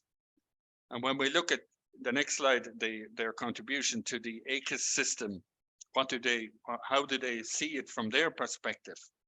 And do they really want to work with the AKIS? And in my experience, they do. And the reason they do is that the AKIS allows them to be impartial and science-based. The AKIS adds value to their work. And through working with the AKIS, they have good relationships, respect and trust and collaborations with other actors. They have adequate resources for scientific excellence, good communications planning, and channels and platforms, opportunities to collaborate internationally. And they have access to networks of demonstration farms, and they value the feedback from other actors within the AKIS system. So if we move to the next profile and we look at what education, and that is teachers and schools, and what these really important actors do. And their aim of these actors is to cultivate an open and inquiring mind among their students. And this is obviously impacts on the farming population over a longer period of time. They motivate students to learn and how to solve problems. They learn, apply and evaluate outcomes and in a participatory way where the ideas are shared and failures become learning moments. They help students to understand and engage in the AKIS and equip students with basic skills and the knowledge necessary for their careers. And so within a strong and well-integrated AKIS, the education perspective would be that they want the opportunity to provide students with scientific basis for their careers, to develop students' capacities for lifelong learning. They want good relationships, respect, trust, and collaborations with other actors, good structures and resources for teaching and learning, good communications planning, channels and platforms, opportunities to collaborate internationally, access to networks of demonstration farms, and to give students exposure to the role and work of other actors. The next slide, please. So in terms of policy and regulatory, the actor profile, and these again, when we talk about this, we talk about policy at national, regional, local level, and obviously they have oversight of economic, political, social issues at regional, national, and local level. They're responsible for legislation and regulation aligned to internal and external policy, responsible for aid and support budgets for policy measures, ensure a fair and equitable society. They support the development of sectors and their competitiveness within the economy, and they protect the rights of citizens.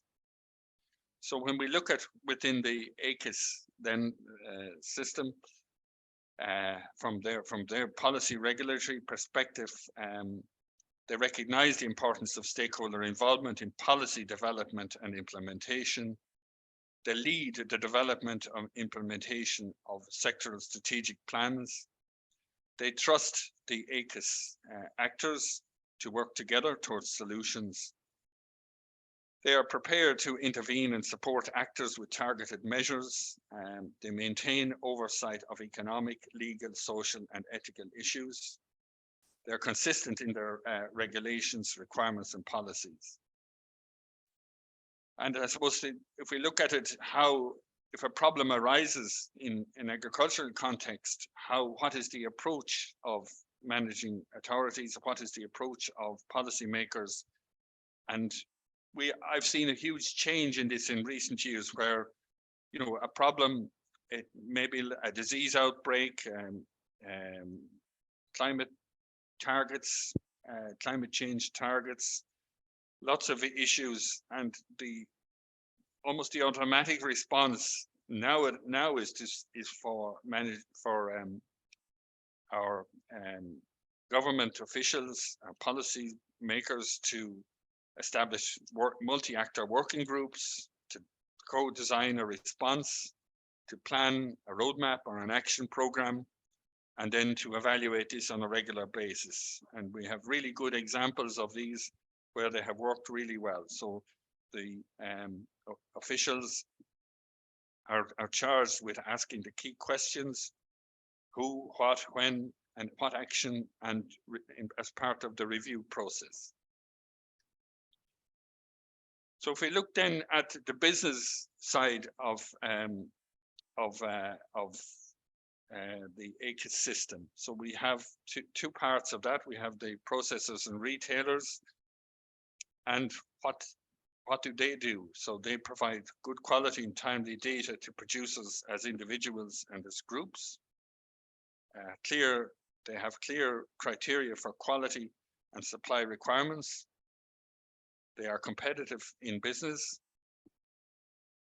They're prepared to join forces with other actors and collaborate on important issues affecting industry and business, and help their customers to recognize the value and cost of farm-sourced foods and products. They set standards for quality and provide feedback to suppliers and farmers. And the other area of business are the service providers. So they supply vital services: mechanical, accounting, legal, veterinary, contractor, etc., to farmers. They have strong relationships with farmers and are often intergenerational. They have a wealth of specific skills and knowledge to the farm, and work towards practical solutions and problems. They're well informed in their own specialist areas, but have a general knowledge of farming and farming issues. So when we look at the business organization's perspective, and what do they want, or what do they see coming from the AKIS system? They want to represent their organization's positions on key issues. So whether they are suppliers or whether they're processors, they want to be at the table representing their organizations. They want to provide commercial, business, marketing, shareholder view on issues. They want access to they want to assess the impact of policy changes on their sector and business, to address issues like quality, customer trends, seasonality, etc. They want good relationships, trust and collaboration with other actors, a good range of communication channels and platforms, and they value the inputs of other actors.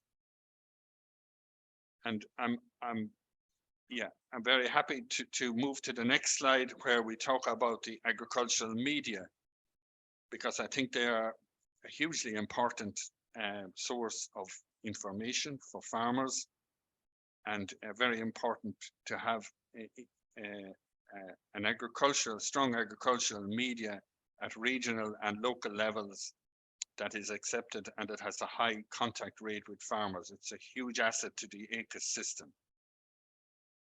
So when we look at these, they are an open and unbiased source of news and information. They avoid political and sectoral or institutional bias, report facts as accurately as possible, good editorial standards, listen to and report the diverse views, act as a multiplier for news, and support innovation. In a strong and well integrated AKIS, some observations that I have is that they, from their perspectives, is they want up-to-date, impartial news and information. access to scientific information and policy changes, to develop a wide and regular audience, good relationships, respect, trust and collaborations with other actors. They want a good range of communication channels and platforms that they use, and they want access to networks of demonstration farms and events. They value the work of other actors. And if we move to the next slide, please, 24, yeah. NGOs and farmer organizations. And these organizations are, they represent their organization's position. Their profile is that they represent the organization's position on key issues, provide a wide range of issues, social, economic, and environmental, support from communities and general society for their work. And they assess the impact of policy changes on their members and supporters. So their perspective on the AKIS is that they want to analyze the impact of policy changes on their members and supporters. They have good relationships, respect and trust with other organizations, with other actors within the AKIS system. And they want access to a range of communication channels and platforms, and they value inputs from other actors. So I have gone through the main actors within the AKIS system. So at this stage, I think I will finish there with my presentation and leave it to questions later on. Дякую вам, Thank Томке. you. Thank you, Mr. Kelly. Thank you for a wonderful presentation. There are already questions, but we're gonna ask these questions during the Q&A session. And now I would like to give the floor to Mr. Gannon, who is a former expert of the European Union from SAPFI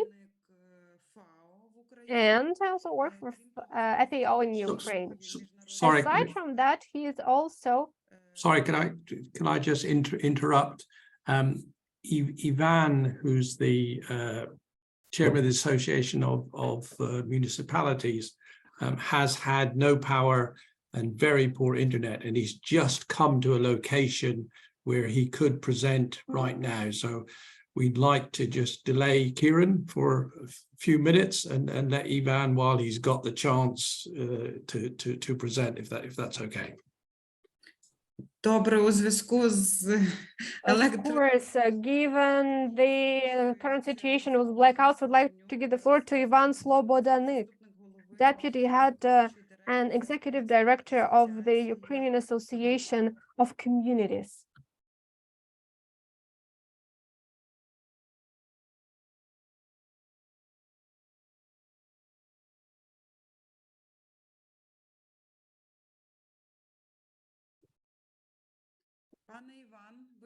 Ivan, are you with us? Yes, Yes, he's available. Hello. Hello. We're so glad that you have managed to join us. The floor is yours. Yes, I'm very sorry that I'm jumping in and interrupting. This is when the availability of internet in a village is very important to be connected to the rest of the world and to implement AKIS even, I would say. So thank you so much. Thank you so much for the opportunity to discuss a very important topic, which I hope will be implemented practically in Ukraine soon. I hope that the victory will come soon, and we will be able, without any challenge, implement everything that we are discussing now. For our organization, it is a very important component of the rural development, because I'd like to remind you that our organization is called Ukrainian Association of Communities, and it was established when it was established, the name was different. It was the Ukrainian Association of rural and local communities. Back then, it had a huge amount of rural communities. And, you know, after the decentralization reforms, the communities became larger. And now we have around 1,400 communities, out of which about 400 are towns and cities, and the rest are rural areas. But on the other hand, the thing is that many towns and cities now, as part of the communities, turned to partially rural territories. So if we're talking about development of rural territories, that would probably be 2/3 of Ukraine. And it's hard to say what is the number of residents now, but before that, it was millions of people. So our priority is development of rural territories and policy for the rural areas, because 90% of our members are representatives of rural and village communities. But those villages that were connected with the towns and cities that clearly strengthened the urban communities, and even the cities and towns that previously were not interested in anything related to the rural development now also became members of our association. So how do I see implementation of AKIS? Well, first of all, there are two components. First, we shall let our establishment, decision makers, and heads of communities understand what it is. It is very important. It is critical. The heads of the community should understand how much they are gonna win, how much of the additional value that will give the communities, because about 90% of all income to the budget of our members comes from agriculture and agribusiness. Therefore, if small farmers and other farms are not developing, which is impossible without new knowledge and innovation, without new technologies, without efficient communication, it will be impossible to further develop. That is why implementation of AKIS is directly connected. Well, it may sound as if this is just knowledge, etc., etc. It's actually a very practical tool. At least that's how I see it. I see it as a very practical thing that will simply lead to a more effective work and to better development, to a more rapid development of agribusiness. What does the situation look like now, and what could be the role of communities in implementation of AKIS? Well, honestly speaking, it's not going to be that easy, because after decentralization, many communities did not even have the person responsible for agriculture, if we're talking about agriculture, because AKIS relates to the knowledge in agriculture. Therefore, we introduced an initiative. Last year, for example, we had the National Farming Forum, and together with the Ministry of Agriculture, we recommended to appoint a person responsible for agriculture in every community. We started compiling a database to keep in touch with those who are responsible for agriculture. And we also looked at the practice of something similar to AKIS. And we came across some quite good examples that could be implemented. They are not exactly from the agriculture domain, but they can serve as the examples of how business could be supported. Let me give an example. In Dobroslavsk community, Odessa Oblast, when you enter the village council, there is a consultation center that is called Center for Business Development. And this was a very good example for me, because it means that the head of the community understands that knowledge and easy access to various knowledge is something that will contribute to the development of the community. Therefore, for those communities who understand there is practical value, I think AKIS implementation will be one of the strategies for the community development. Well, I'm not going to go into details. Well, the one thing I'd like to mention is we recently went to the meeting of the European Rural Parliament, and It was a very useful visit. By the way, it happened thanks to the European Commission project in Ukraine. And it was very enriching to understand what AKIS is, and realization that it is not some kind of the vertically integrated structure with clear directives, but rather that it is something unique and peculiar that can be adjusted in each country. And this is what you should mention when talking to the leadership of the country, because institutional support at the level of the ministry is also very important, because oftentimes I have experience of working both with the ministry and other institutions. When you're talking about AKIS, even with top-level officials or some similar things similar to AKIS, they're always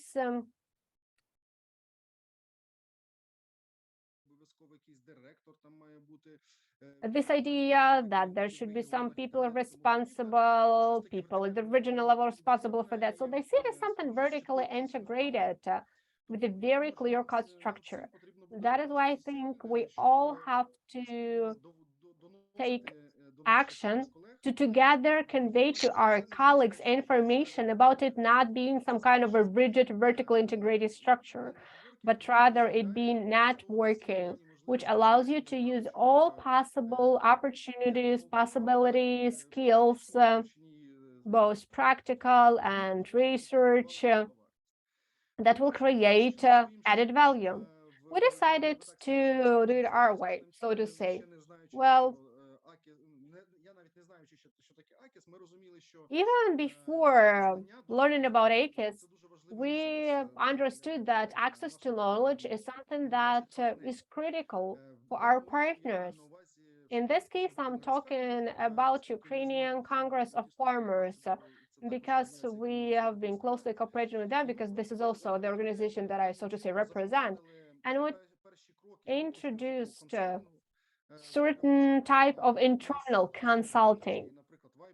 For example, we have the internal Viber bot, and Viber bot for those who are digitalized, for others there is a hotline. And I would like to say that now the biggest interest is picked by the fact that in Europe,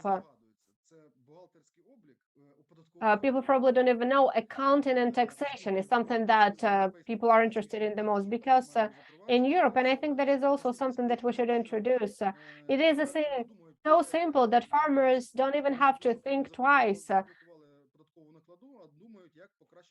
to properly submit their declarations, but rather think about how to improve technology for growing certain plants or growing square-shaped tomatoes. I'm just kidding, of course, but diversifying, changing something, changing their processing procedure. And I think that we should also simplify it here. Another thing that was quite good in terms of communication, we use Zoom and YouTube.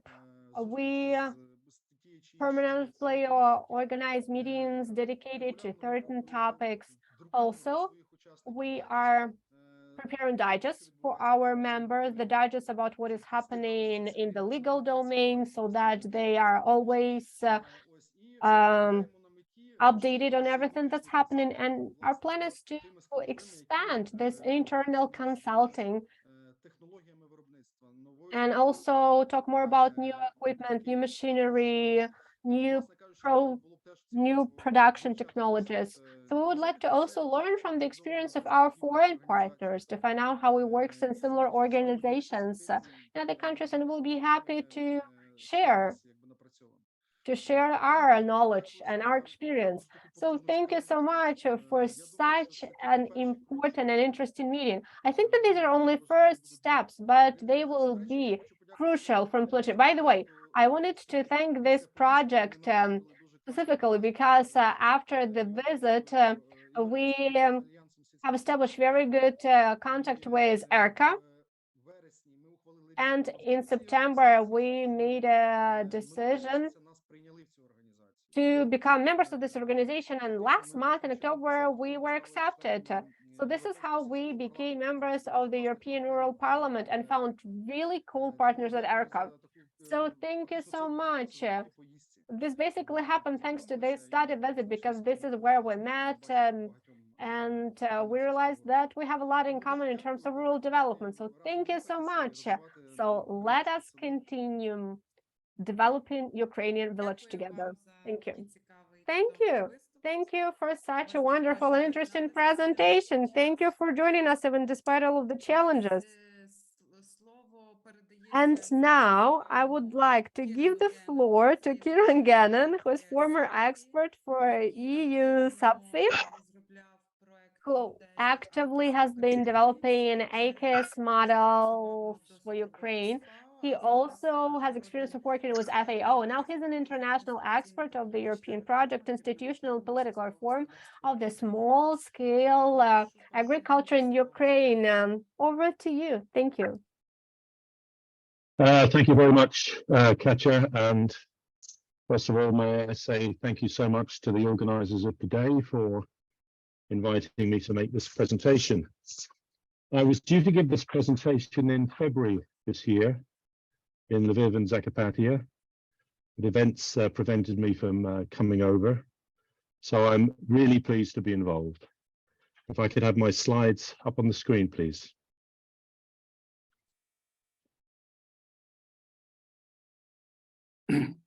Kieran, sorry, small technical problem while I try and find them. Okay. But you could start talking. I got them here somewhere. Okay, thanks, Richard. Just a couple of things then while the slides are being prepared. In some respects, Ukraine already has an AKIS. It has organizations and individuals who are involved in knowledge transfer and flows to farmers. But the recognition of AKIS as a network, as a system, is not yet there. So in that respect, we are talking about something which is relatively new. It's going to take a while to build AKIS in Ukraine, but I think there's enough evidence already from the European Union that an effective AKIS can be really valuable to the whole country of Ukraine in terms of helping it achieve its goals. But there is another point I want to make that hasn't come out this morning. This is a really exciting area. Any young person thinking about developing a career in agricultural services should have a good close look at AKIS, because it's linked to technology, it's linked to really new and exciting ways of doing things, and it'll be live and relevant and active for the next 50 years. So that would be a really strong case I would make for young people to get involved, because this is the future. Am I on presentation mode, Richard? I can only see the somebody needs to tick that little box there. Katya, if you want to maybe shut yours, and I got it now on full mode, I can share now. Okay, I should stop, yes, presentations of Kiran. Okay. If we can go to slide 2, please.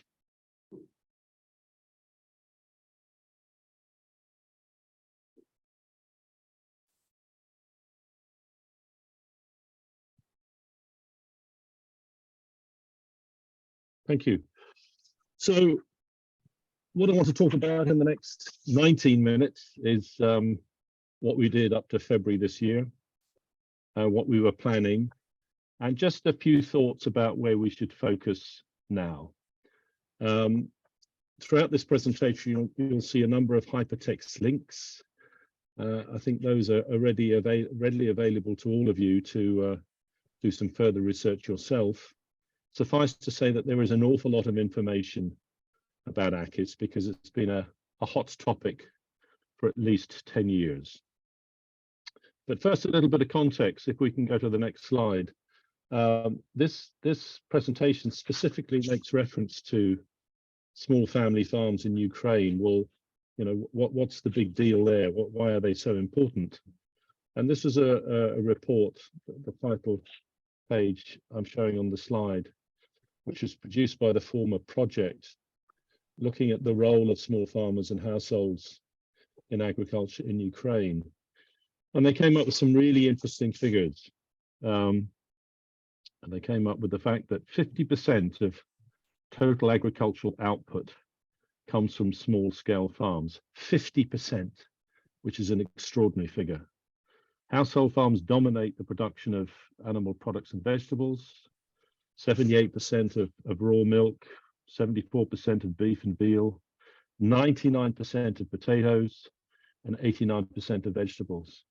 So this is a really important point to flag up, that we're talking about the part of the agricultural economy that is crucial to a society in Ukraine in terms of food chains, in terms of providing added value food for the national population as well as beyond. So it's important to support them, because small family farms, and it isn't just the case in Ukraine, but also across Europe, tend to be more efficient and certainly incredibly productive. And from the point of view of social aspects, it's important that we recognize that they need to exist to reduce the flow from rural areas to urban areas, and to make sure that we've got a handle on poverty control. The report did produce a number of recommendations, amongst which knowledge transfer and financial training was one of the most important. So small family farms are really important. What about farm advice, and what's the EU's track record in that? If we can go to the next slide, please.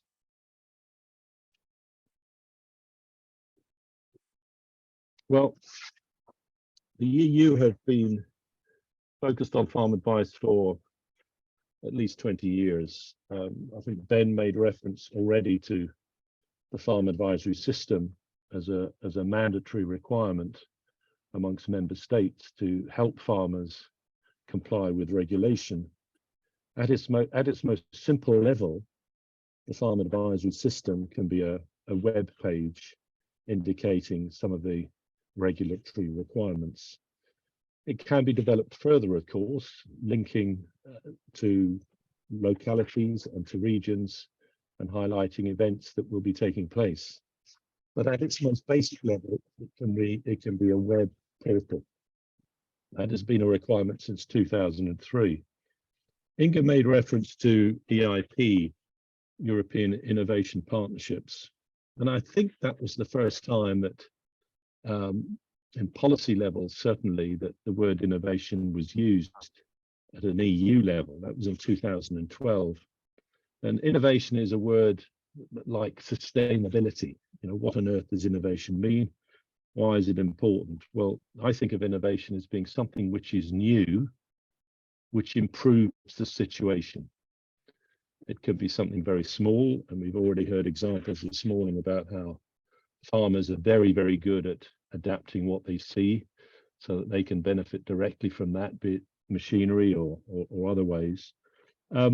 But it's important because, particularly bearing in mind, and again, Tom was very strong on this in terms of the role of technology, the fact that this presentation this morning is taking place with Tom, who was from the most westerly point of the European Union, Inga, who was from Brussels. I'm speaking to you today from London. These things wouldn't have been possible 5 years ago. And I asked the question, well, how will we be communicating with each other in the next 5 years? So this whole issue of innovation is here to stay, because it's so important and so relevant. But the other important word was partnerships. And this recognizes the requirements, certainly in an effective AKIS, will be around a collaborative approach. This isn't a one institutional model. This recognizes that no institution, no individual has the answers to all of the problems. We need to work collaboratively.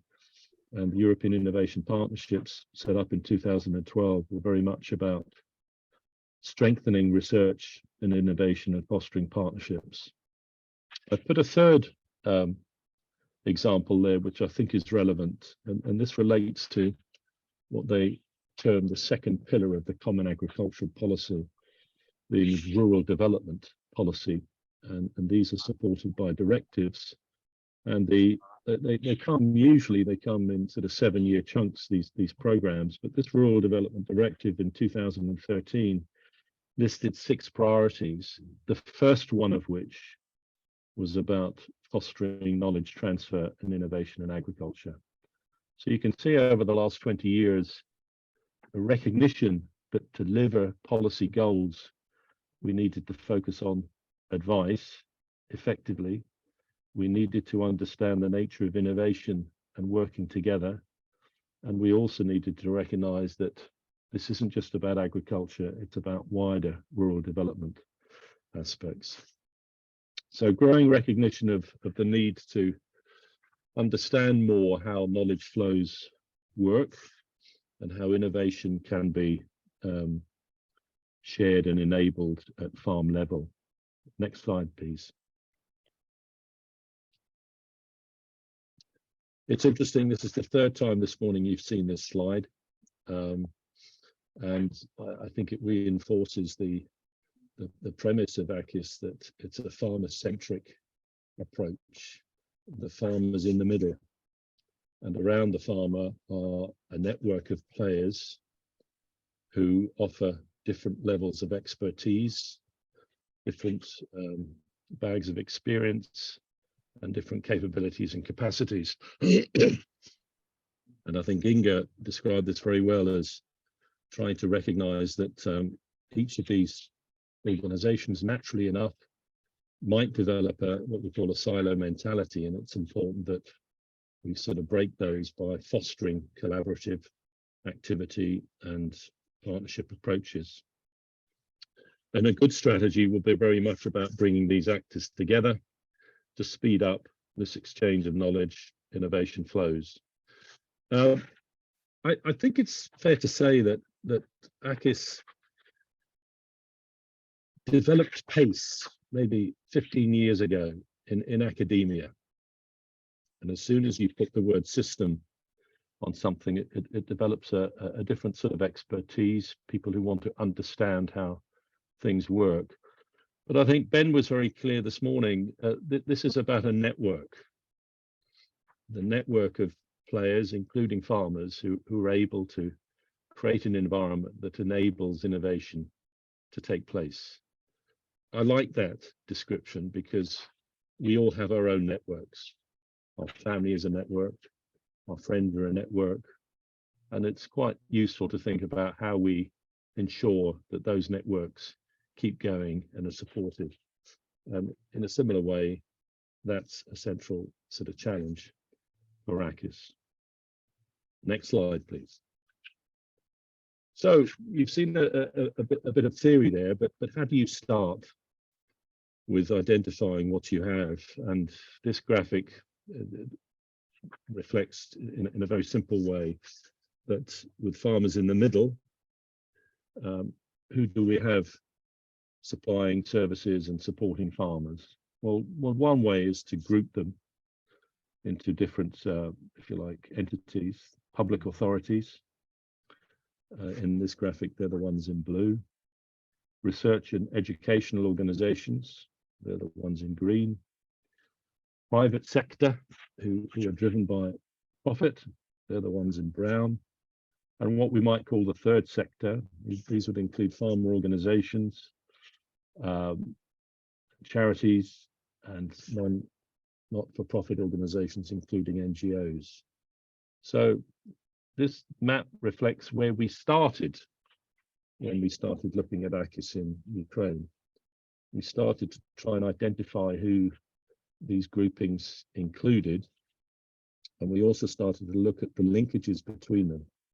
Were there strong linkages in terms of flows of information? Were those flows one way, or was there a mutual exchange? Next slide, please. There's a little bit there about recognition. I've put this slide here because this is, if you like, the outcome of the previous slide as applied in an EU member state. And it flags up some interesting points. This is the top map is an AKIS diagram map we call it, of Italy. And it was done in 2020. I'm not going to go through it in great detail, other than to say that the farmer is in the middle, and there are a number of organizations there. There was another map done for Italy in 2014, which was a bit different. And it was a bit different because things change. Governments change, institutions change, policies change, and we must expect that. So when we undertake initial analysis of the AKIS players in any particular area, we should recognize that it's a dynamic process that we will need to return in 3 or 4 or 5 years' time to see how things have evolved. And that's good, because that reflects life, and things change and technology gets introduced, and there will be new players on the block. Once upon a time, we always used to use Skype. Now we use something called Zoom. I don't know what's happened to Skype, but we all seem to be Zooming rather than Skyping nowadays. So that's an important lesson, that the work we do in Ukraine, we need to recognize that there's almost like a constant process of updating and improving to help our understanding in terms of what we need to do. But the bottom map, I think, is equally as relevant. As already referenced, Italy has got quite a strong regional characterization. And Italy decided, not all member states went down this route, but Italy decided that they weren't happy just with a national AKIS map. They wanted to develop something that was relevant at the regional level, at the oblast level. And this was distinctly different to the national picture because it included organizations and institutions that were relevant at the regional oblast level. Again, very, very relevant to Ukraine. There's a hypertext link at the bottom of that slide. Again, for anybody who's interested in accessing more than 20 of these case study reports, which I think are very relevant to understanding what AKIS is all about. Can we have the next slide, please?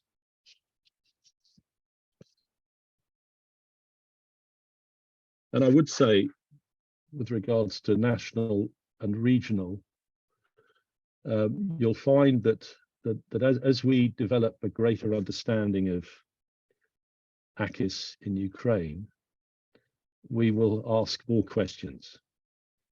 And one of the relevant questions is, if we are focusing on AKIS at the regional level, how does that relate to the national level?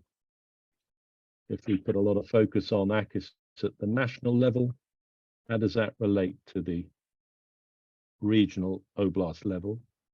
And how does that relate to the very local level in terms of villages? So that's another lesson to be learned, that the more we develop this, the more questions we raise to be challenged by. And that is really good, because that tells us that we're beginning to understand this more. So we came along, and I think it was decided that we would develop some pilots and see how this might work, and see how we might get some really good practice that could be sent up to Kiev, and see how we might develop it for the country as a whole. We started in the West, initially Lviv, but also Zakarpattia.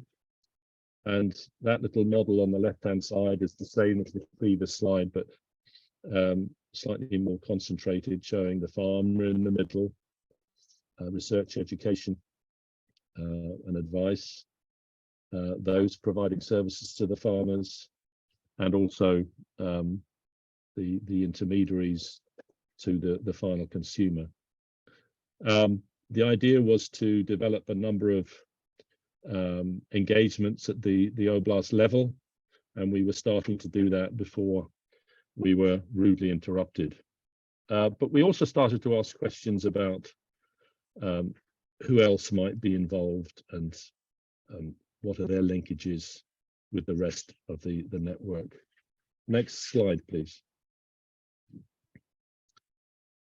So we had a good look at some of the educational establishments. This is for Lviv, the territorial communities, understanding that the national policy in Ukraine is for a decentralized approach. the territorial communities became really important to us in terms of understanding where they fitted in.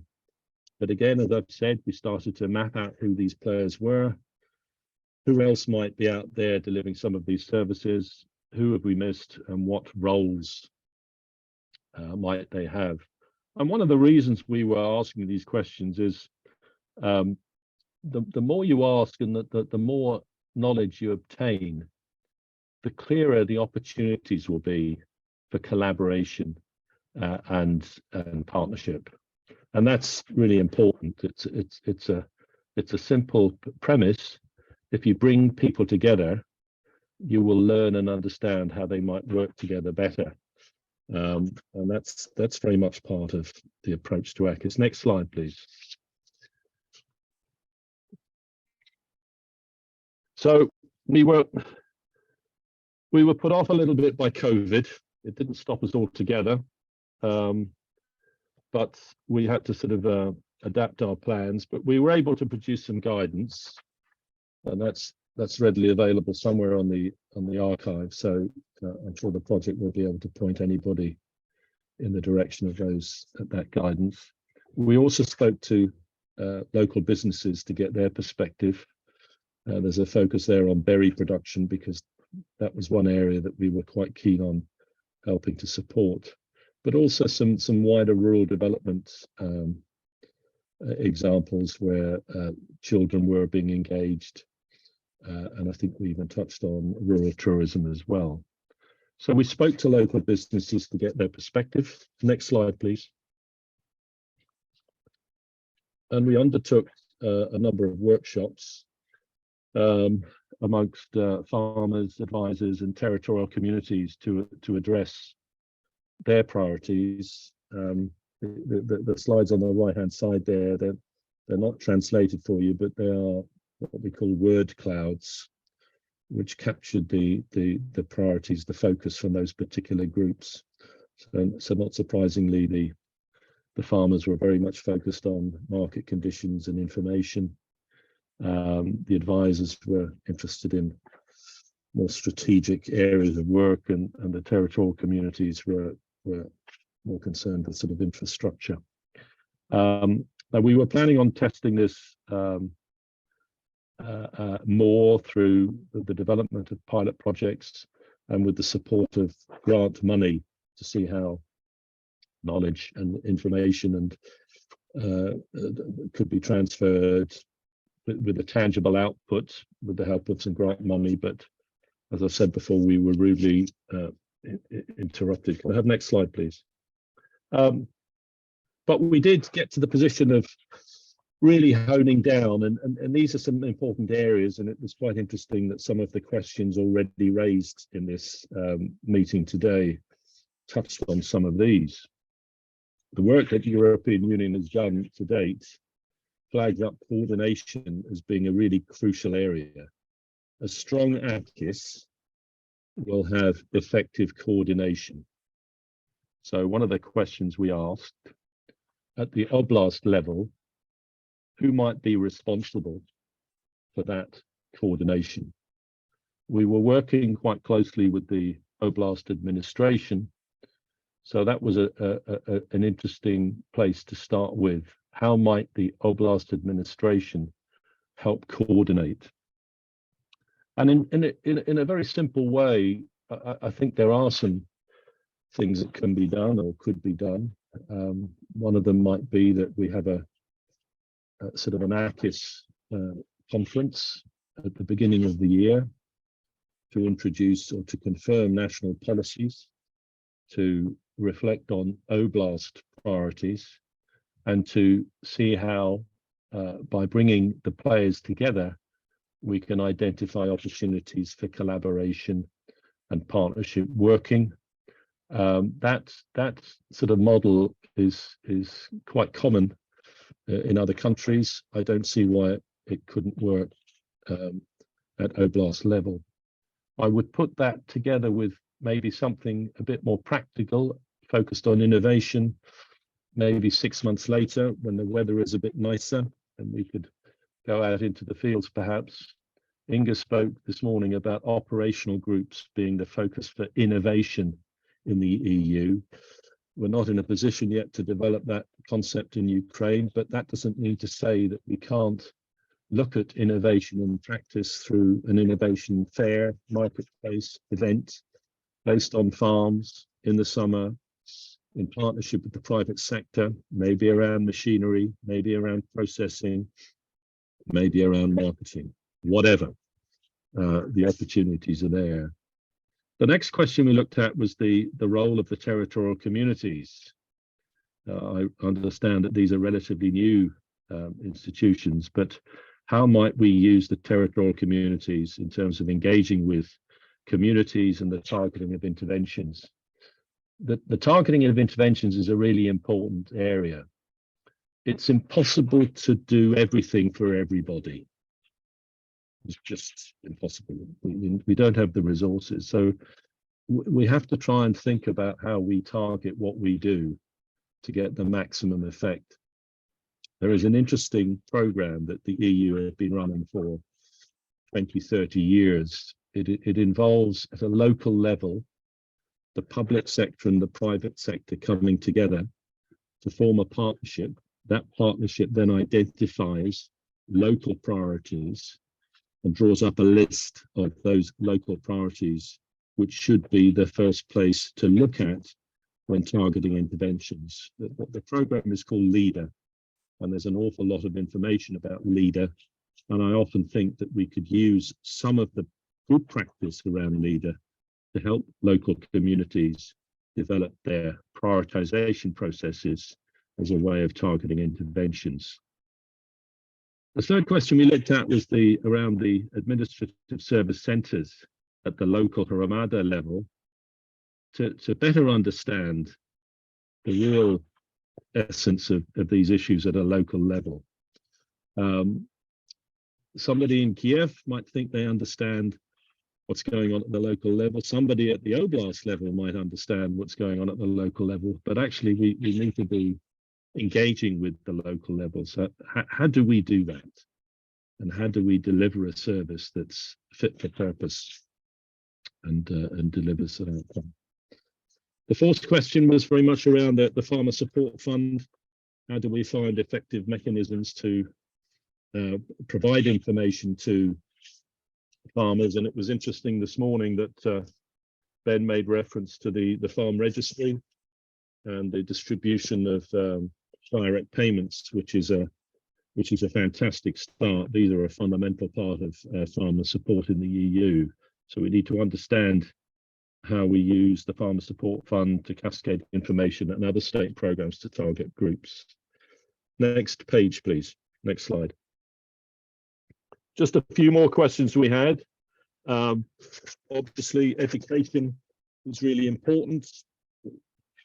The term extension, which I think was first used in America, although its origin, I think, is in Ireland from the 1860s.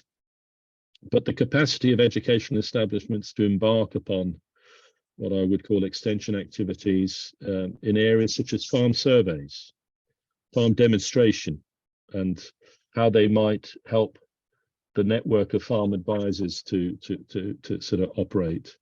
Really important area. I've mentioned that I think AKIS is a very exciting career opportunity, and I'd love to see curriculum development specifically around this at university and educational level. Obviously, the capacity of the advisory service to adapt, to develop products and services is really important, and to understand how they relate to research findings. I think somebody's already made reference to the fact that research in some cases can be at arm's length from the final beneficiary, and we need to understand how we can close that gap. It's also important to understand that farmer advisors deliver more than training, and Tom was very clear about how he started life as a giving direction to farmers, and how the role of the farm advisor has now become more facilitatory, enabling discussion, and helping farmers achieve or coming to the right solution for themselves. Those require different skills, what we sometimes call soft skills. And finally, how we systematically engage with small farmers to understand issues concerning their sustainable development. It's common in a lot of countries to have an annual farm survey of the macro statistics for farms, but probably as equally as important is to have an annual farm business survey to understand more how small farmers are operating. So next slide, please, my final slide. So given kind of what's happened and the reality today, how can we use the AKIS approach to support rural communities and build resilience for the future? And I've tried to keep this last slide simple, and maybe it's something to mull over lunch. But the first one is, how do we get information to rural communities? It sounds like a straightforward thing, but we need to try and work out how those information flows are working, and how do we identify their needs, and needs include agriculture and rural development. The second one is, there is an AKIS network already in place. It might not be recognized as such, but we have already had questions from the Agrarian Chamber, from other organizations, from research institutes. How do we mobilize the AKIS network to address these priority needs, including providing market information and facilitating and enabling opportunities, including the export market? That suggestion came from a Ukrainian colleague of mine, and it's important on the basis of the needs in the near future in terms of generating financial returns. And finally, how can the AKIS be most effective for post-war support of rural areas and small producers and processors? We know it works. We know we have the basis on which to build AKIS in Ukraine, and we just need to sort of give some thought to how we can now use this knowledge, as Ben has pointed out in his introductory presentation this morning. We've tried this in the past in Ukraine. Let's see if we can really focus on making this work over the next 5-10 years and beyond. Final slide, please. Thank you very much again. Delighted to be involved. I'm very happy to answer any questions you may have. Дякую вам за виступ, пане Кіран. Thank you so much, Kieran, for your presentation. And now we move on to discussion. Mr. Kelly, could you please turn on your video? The first question from the chat box is to Dr. Tom Kelly.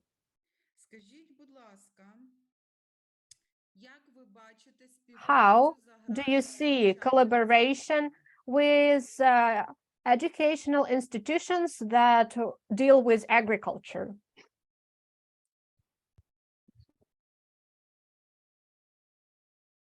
Yes, collaborations with, I think Kieran just mentioned some of the areas where, agricultural, the AKIS collaborates with agricultural education.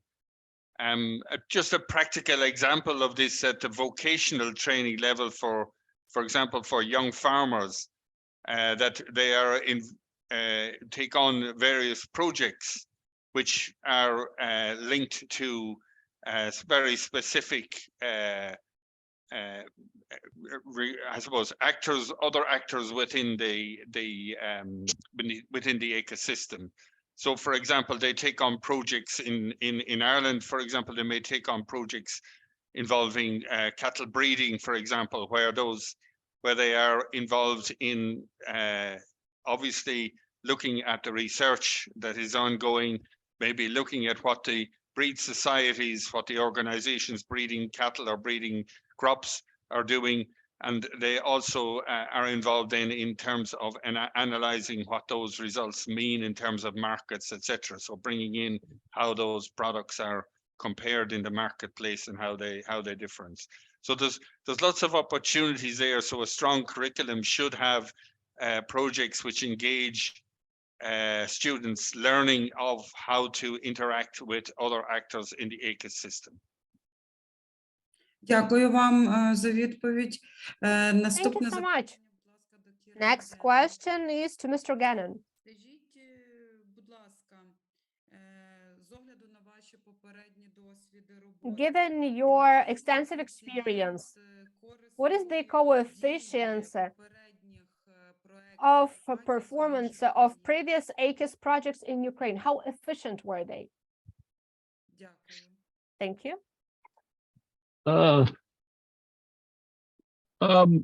I think probably, I don't think we have that information. I think the AKIS was flagged up in the last project, and we were looking to pilot it in Lviv and Zakarpattia.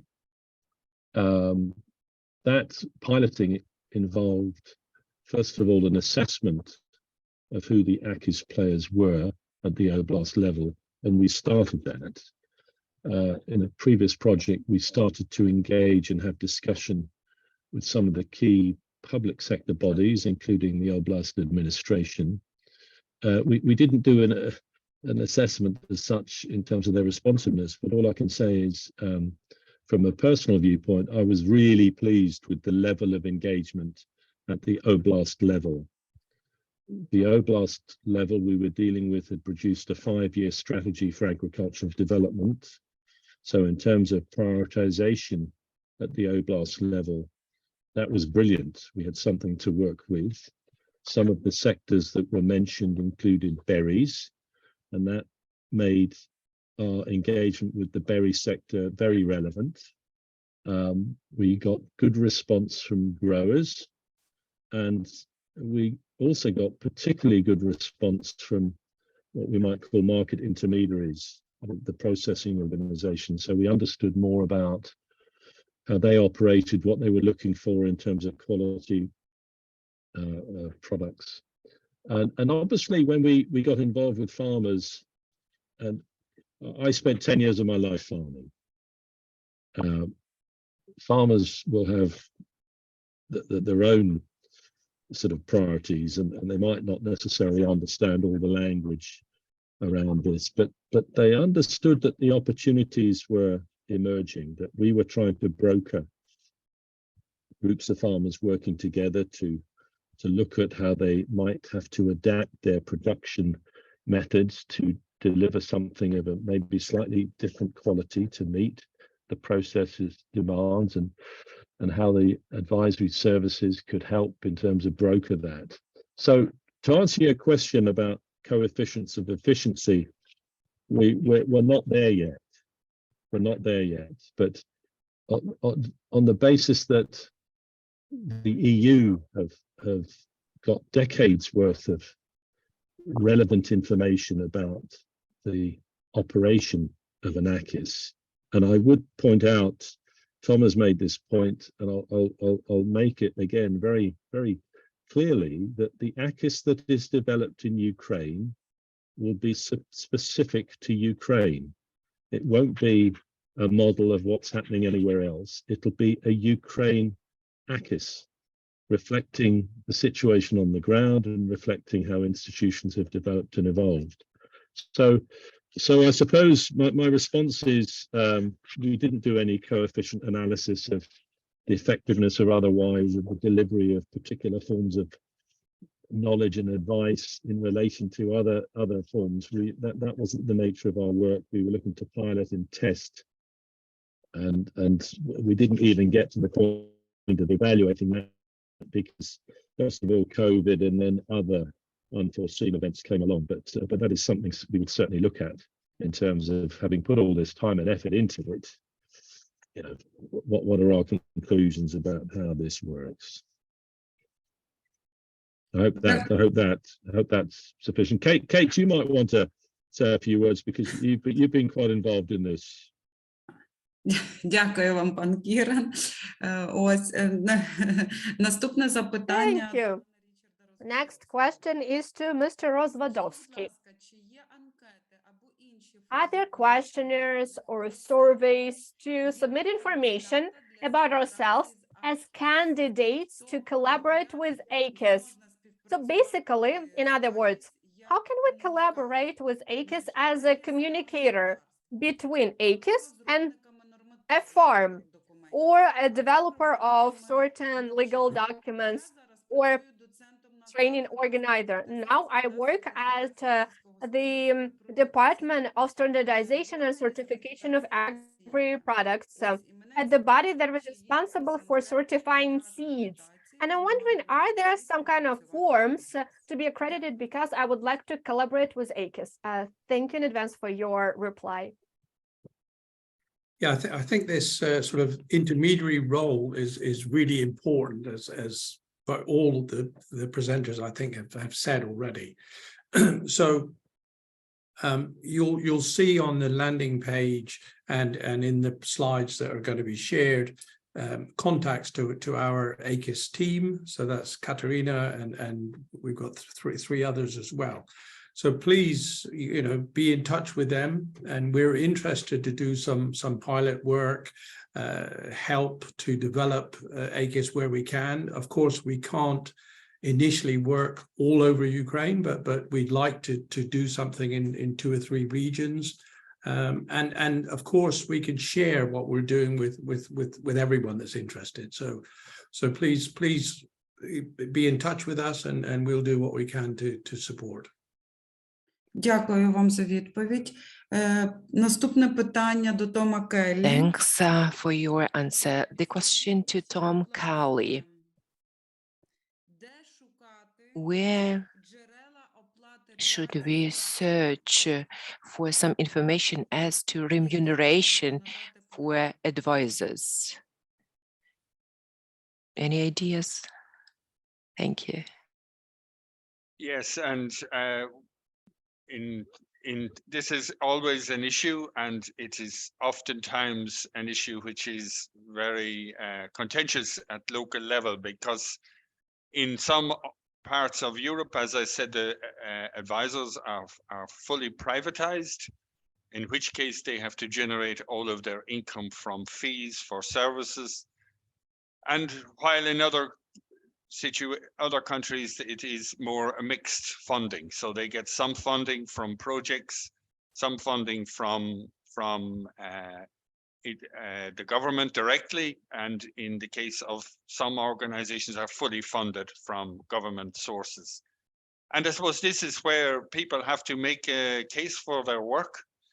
If they are doing work which is public good, generally there is more of an appetite for having public funding available for public goods, such as working with small farmers, working in areas for addressing poverty issues in relation to social issues on farms and in rural areas generally. But in the context of the AKIS system, we've seen one thing happening, and this is much more, I suppose, encouraging from the point of view of funding of advisory services, to see that, for example, they're addressing issues like water quality, and where there is a joint effort needed to address this among all farms on a particular problem areas. There are good examples where there is a mix of public funding, there is a mix of industry funding coming from, for example, from the dairy sector, or all of the fertilizer sectors on the supply side and on the processing side, where they have come together and identified the issue is water quality. They know it has to be addressed at farmer level, and they put their heads together and they come up with a program and produce a funding source, contribute towards the funding. They don't pay all of the cost, but they all together pay for some of the cost. And this enables the advisory service to then put some resources into resolving this issue and providing support for the advice that's needed on farms. And again, working with the farmers as groups so that it's a very efficient way of delivering the service. Sorry for the long answer. Дякую вам за відповідь. Запитань. Thank you for your answer. There are lots of questions, but as per agenda, let's just keep the questions until the end of the webinar. I appreciate your questions and I do appreciate the answers as well. According to our agenda, let me give the floor to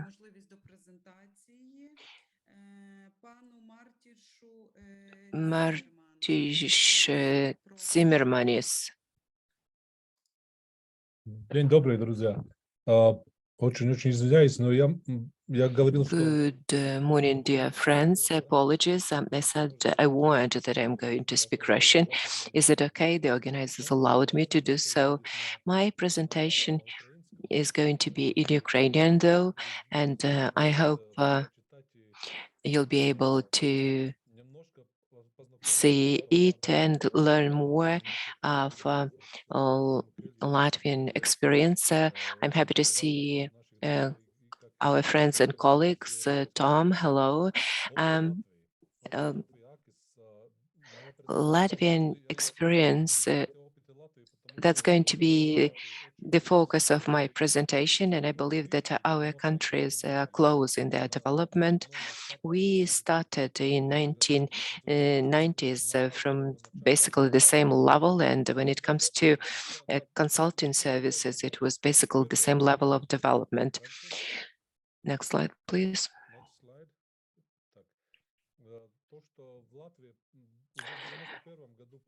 In 1991, following the privatization of collective farms and all lands, and after the breakup of the Soviet Union, the first decision that Ministry of Land Resources made was setting up consulting service in Latvia. That was a really important decision, and if Ukraine is going to pursue the way of consulting services, the first decision is going to be a political decision then, is setting up the consulting services.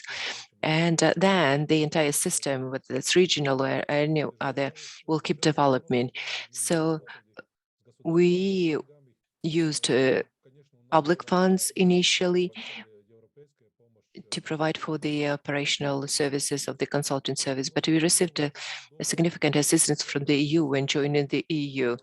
During the period of 1997 until 2004, we became not profit organization, and the goal was not so much the profit, but the services that we wanted to provide to rural areas. 24% of the population of the country is working in agriculture.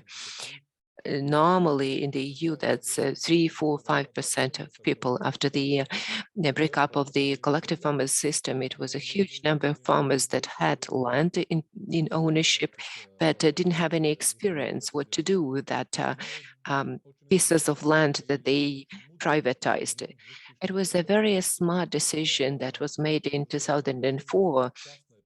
The ministry took the decision on privatization of consulting services in Latvia. It's a small percentage, 1%, but it was money that was to be paid to the government to get this 1% of ownership, and this was spent for consulting services. That allowed for us to develop as private company.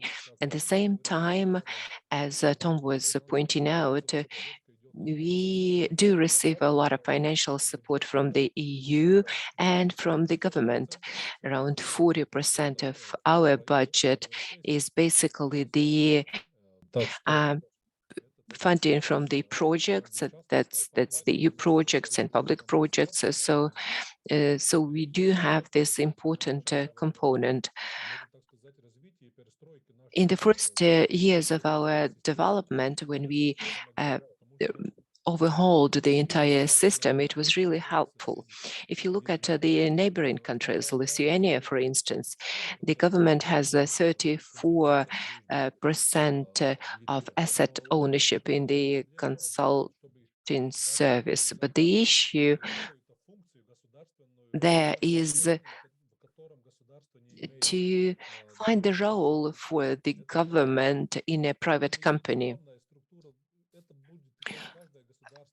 Every country decides on its own, depending on the needs of the farmers when determining the structure of the company. So that was privatization of the land and accounting service development that were our priorities.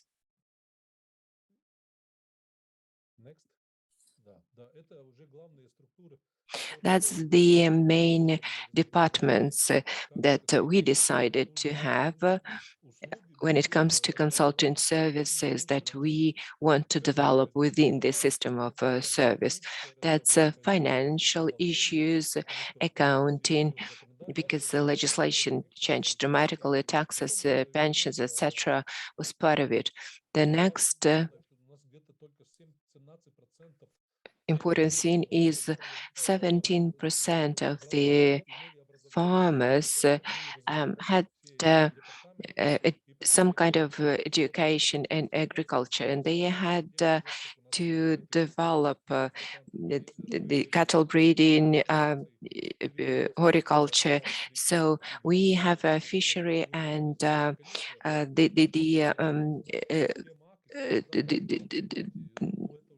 which is important for us, and other areas that are critical for us. AKIS is not anything that brand new. That's something that is partly there in our systems. That's advisors, consultants that work with the farmers, and farmers should be really keen on acquiring knowledge more and more. Let's say Green Deal that is gaining momentum in the EU, planning of business development. So that's becoming core priority for farmers, as well as environmental issues, neutrality issues. As to climate, apologies for my Russian. My Russian is not that smooth. Next slide, please.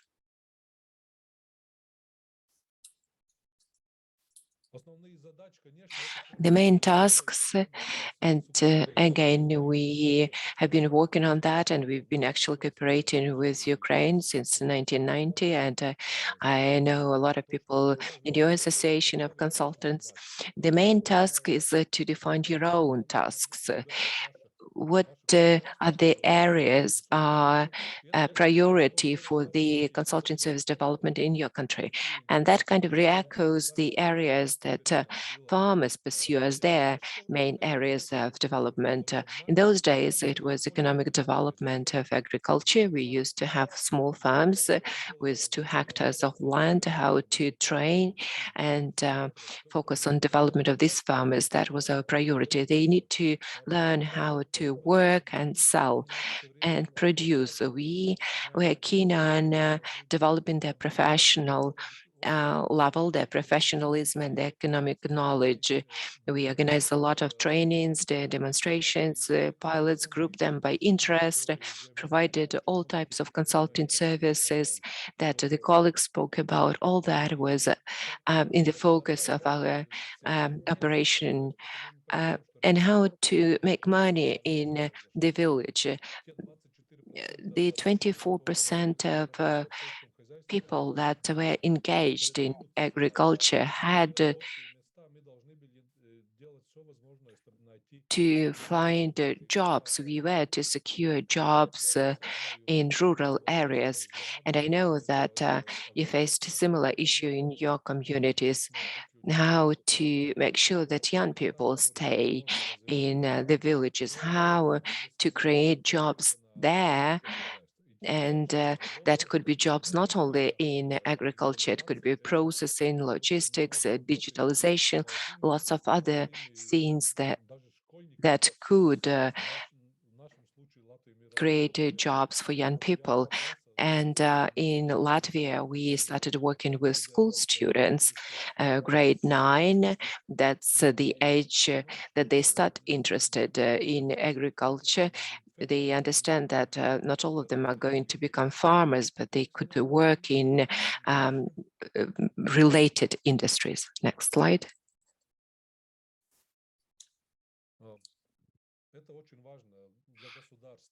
That's very important for the government.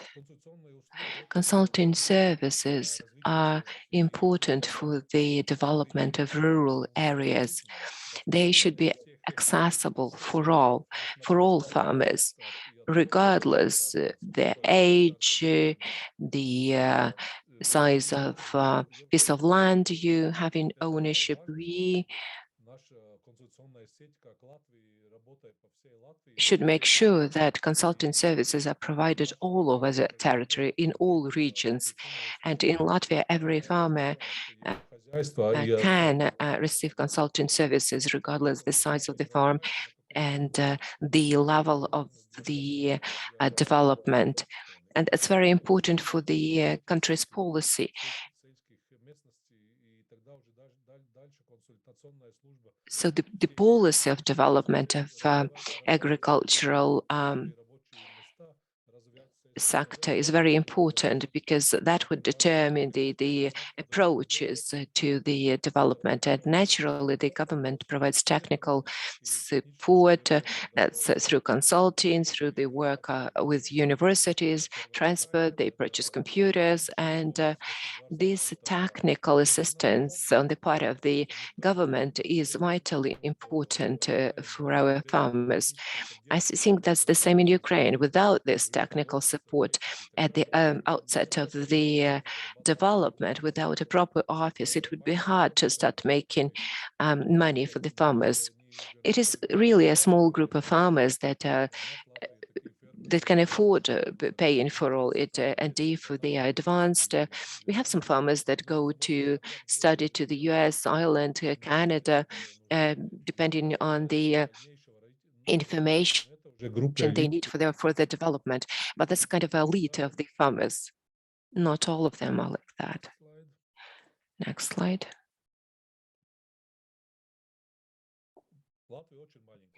Latvia is really a very small country. That's just one district of your Chernigov Oblast size-wise. That's why for us it was very important to tap international market, and it's the access that was allowed to us by AKIS. So thanks to AKIS, we had access to the knowledge in other countries. And we are really grateful to our colleagues from Denmark, Finland, Sweden, Finland, UK that assisted in our development of consulting services, because universities had to change too in their approaches, and it doesn't happen overnight. Every time the farmer purchases new technology, gives new knowledge to the farmer, and that increases the demands to the consultants. So they needed to be a step ahead. That's why European networks and cooperation with them was of primary importance to train and teach our consultants so that they are equipped with knowledge and skills that our foreign counterparts have. Next slide, please.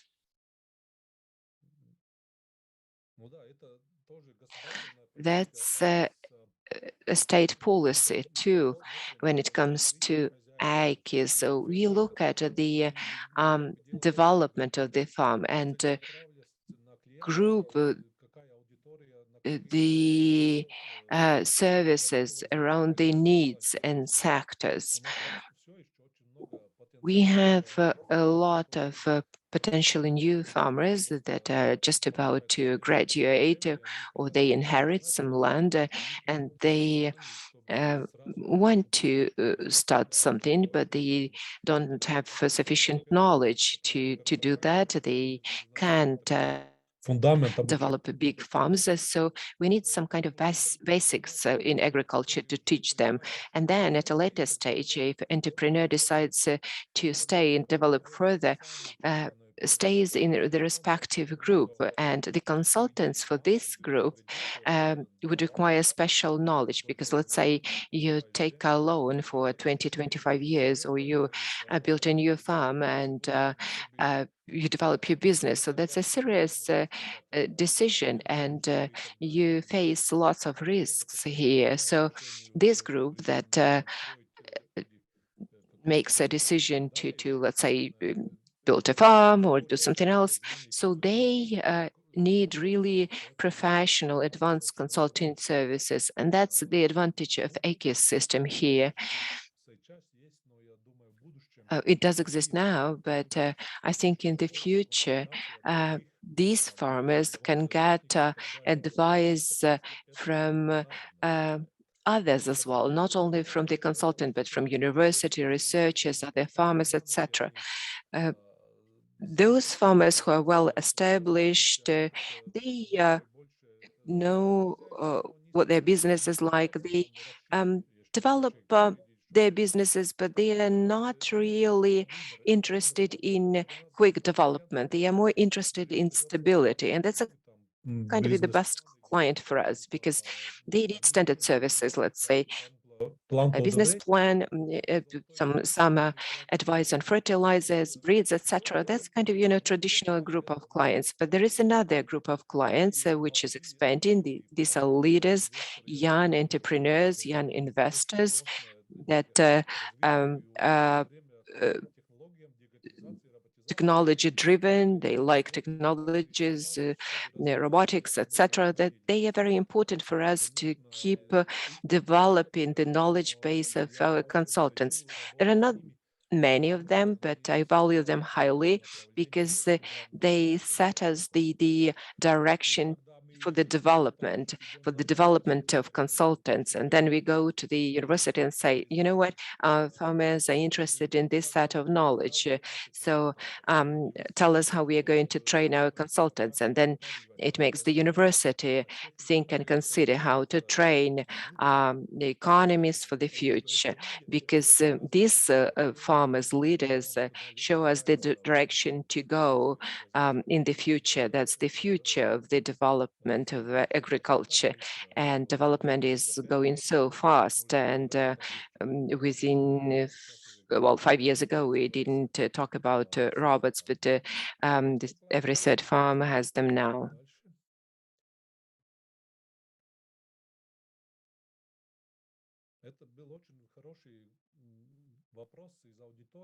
That was a very good question. How can consultants, how can advisors make money? And Tom Kelly gave a very good answer. That first and foremost, it's impossible to work without that, because the consultancy cannot work without the clients. So first, you have to look at the needs of the client. You have to understand what are the needs of our client, of our farmer, be it a small farmer or a large farmer, what they are ready to pay for, and what we could help them with now or in the future. And then we go back, we prepare our consultants, prepare the package of services, and it is critical. We were underestimated in previously preparing our consultants, but it is a very important thing, because if we know what are the needs, we understand that agronomists who, for example, don't know how the drones work or how the sensors work, sensors that help you collect data about ammonium, then this agronomist might not be ready to provide advice to the farmer who has all of the advanced and sophisticated equipment at their farm.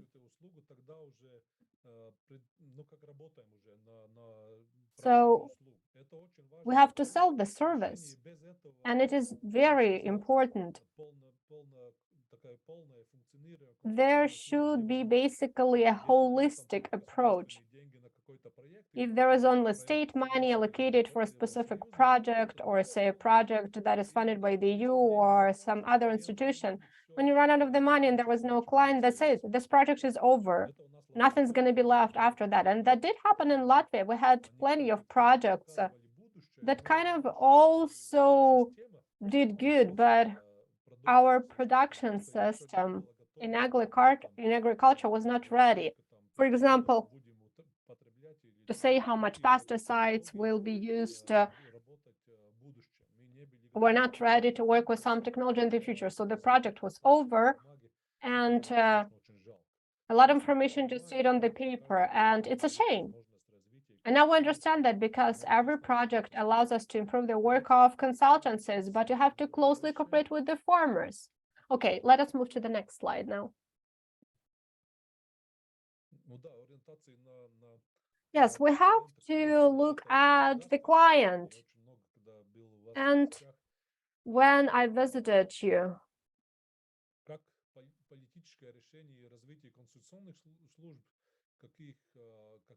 we looked at what kind of programs are needed, what kind of state funds are needed, in which sectors. And first and foremost, there should be a strategy for rural development, because we see that you have wonderful plans, but unfortunately, sometimes they only stay on the paper. You also had some large projects, and I also participated in the events when those were presented as the plan for the development of the Ukrainian village. They complied with all the global standards, with all the European standards. But if there is no funding, then this plan will stay on the paper alone. It won't be implemented. That is why in Latvia, when the decision was made to create an advisory service, the most important was to have a small budget line in the state budget for training of the farmers. It was a very important budget line, probably the most important budget line, because it gave a very strong impetus for further development. Of course, the services should be controlled, and there was a question about certifying consultants. We have internal certification, and of course, we're also developing the European system for accreditation. And Latvia now also has its own consultants in this system that we're developing with our friends, and we're ready to do the certification for such countries as Ukraine. And we can also train the consultants if the need be in neighboring countries, former Soviet Union countries, and thank God that we managed to become independent. Of course, the state policy is also very important. The second important thing is supporting farmers. We have to also understand how will we as farmers work together with the state, and that it should not be made only by the state representatives, but also this is a decision should be made by the farmers. Okay, let us move to the next slide.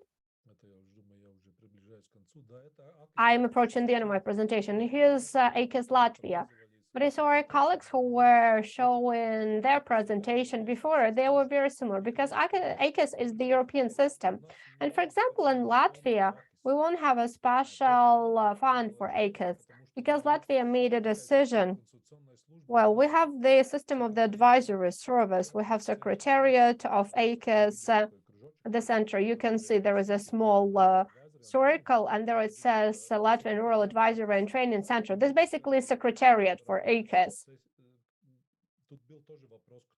And there was also a question, who will be bringing together all of the AKIS partners? And Latvia made a decision that there will be advisory service.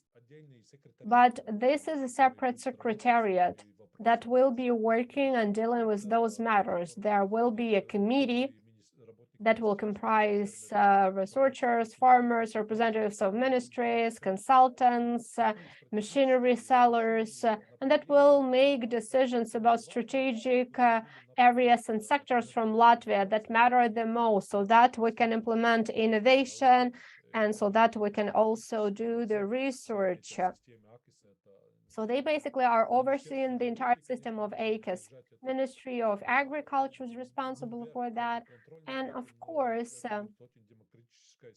at the same time, it's going to be a very democratic system in which everybody will have an opportunity to promote their ideas.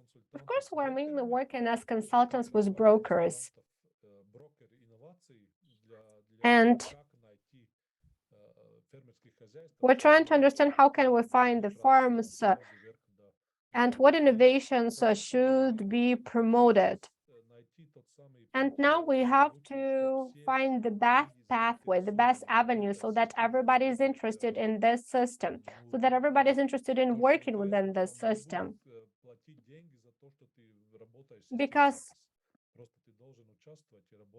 you have to be part of the system, work with our partners, with sellers, with universities, with our farmer organizations, NGOs, research facilities. There are many partners, so we are working on it. But the system can also be different, similar to the Lithuanian one. There is a secretariat within the ministry. In Estonia, they are planning to establish a similar system, a system similar to the Irish one. We also want to bring together research institutions, research facilities, and consultants. Next, please.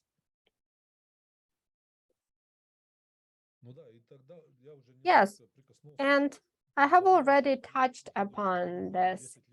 Next year, we're going to celebrate 10 years since the European Forum for Agriculture and Rural Advisory Resources was created, EUFRAS. And I think that it was a very important decision for us and our partners. And we continue successful cooperation with our friends and partners. I can only make positive comments about the project that we're jointly implementing with our partners from the EU. Next, you'll see the map. You'll see the map with the countries.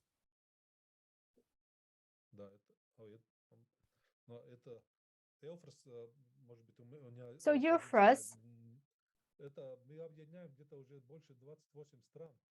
comprises a huge amount of countries, and Ukraine is also our partner within EUFRAS framework. And we just had a meeting in Brussels 2 months ago when we were also discussing how can we assist Ukraine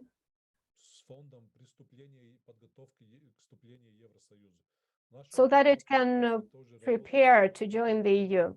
How were we working in Latvia on that? And our experience is quite fresh because we had to entirely restructure our system. And, you know, we also have agriculture department. This department was supposed to be reorganized so that it would work in a different manner. It had also to include the advisory component. And clearly it works within the system of agriculture. And we had to do that in accordance with the commitments that we took upon ourselves. We had introduced the reforms, and it was a very hard work. Honestly speaking, take off your rose-tinted glasses. It's gonna be a very thorny path. It was a very thorny path for Latvia with lots of reforms, especially if you look at how our small farmers were developing. And Latvia was a very small country. We completely opened our borders to all products from the EU. It was both advantage and disadvantage at the same time for us. And such countries as Ukraine, you have a huge potential, You are one of the leaders at the global markets in terms of production. And I'm very happy that you are moving closer towards us planning to join the EU. And I hope that is going to happen as soon as possible. And of course, we also are working with the global market. In 2020, we also organized GIFROS. This is the global network of all advisors. It wasn't an online conference, but we meet our partners from America, from Australia. You can see the entire network that covers entire planet. And sometimes it is also very interesting to look at the challenges that other countries are faced with. For example, the lack of water that is used for irrigation, or water for cattle. We don't have this kind of challenge in Latvia. We have other challenges, but we see that climate is changing, that plants are also changing. And we see that the warm period of the year has increased by 40 days at least. So this warm period is increasing when we can work with plant growing. And this happened over a short period of time. And climate change in Latvia is something that we feel. And clearly there are goals within the Green Deal. We have to think about it. We have to keep in mind what's happening with the climate. So what I mentioned in the beginning, farmers should not only be concerned with production cycle. We have to also think about health of our people, about environment preservation, about future generations who will come after us. Next slide. I think that's the final one. Yeah. Well, thank you. Дякую. Once again, sorry that it took me so long because I was speaking Russian. My second language is German, but we really are cheering up for you, cheering up for Ukraine. So we will win. Glory to Ukraine. And thank you for your attention. It is a pleasure working with you. We'll do everything possible to help you during the year. Thank you. Thank you so much. Glory to the heroes. And now we'd like to give the floor to Maxim Maximov, who is head of Dnipro Agricultural Service. Maxim, over to you. Thank you. It is very interesting to talk after Mr. Martins, because I personally visited their advisory service and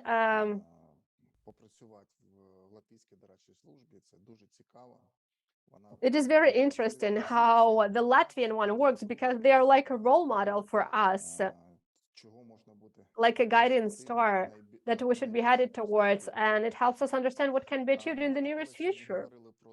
Many colleagues today talked about the advisory service, what it should do, how it should adapt, and everything.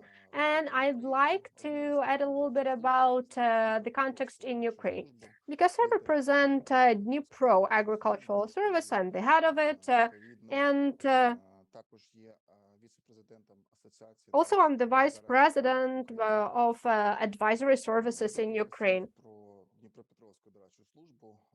A couple of words about Dnipro Agricultural Service. It was created in 2004 with the support of one of the Canadian projects. And the aim was to create it. And since then, we've been working in the Ukrainian market. And we have been working in all sectors. And following a couple of years of our work, we realized that it is very difficult to cover all of the sectors and spheres. Next slide, please. Because you need many well-trained people, skilled people. That is why we realized that we have to pick some sectors, some segments that we can work within and do that in the best way possible. And the first one that we decided to work in was dairy, and precisely a family farm that was producing dairy products and milk. We started collaborating with several such farms. We realized what their needs are, realized how we can efficiently organize, establishment such family farms? How can we help people from moving from the large-scale production to family type farms? We have also created a team of consultants. We started training them, created a team, and it has been working ever since in the territory of Ukraine. Also, we realized that we need tools to be most efficient and effective and provide them with all the necessary advice. We looked at the experience of the US and Europe to create milk labs that will analyze the quality of milk. And again, with the help of one of the Canadian projects. Next slide, please. One of the labs was established in Dnipropetrovsk Oblast, and the second one in Lviv Oblast. That is why today any farmer can come, do all the tests, and get good quality advice on their specific cow. Not even for the farm saying that, oh no, you should give them this type of feed and you're going to get the good result. Okay, that's clear. But what comes next? That is why this kind of a very detailed consultation and advice help the advisor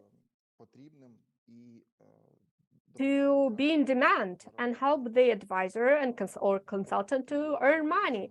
So 2 such labs are in place today. They operate, and I hope that other advisory services will also be able to find their niche and that they will be just as successful in the sector that they have picked, because this is critical. You cannot do everything at the same time. You cannot be professional in everything. Choose your niche and be the best in that niche, the best of the best, the most sophisticated. Look at the experience of the European Union and provide the best advice possible. Then the farmers will flock around you and they will be using your services. The second sector that we have picked up as the area of our work that has a huge potential for Ukraine, that's cooperatives.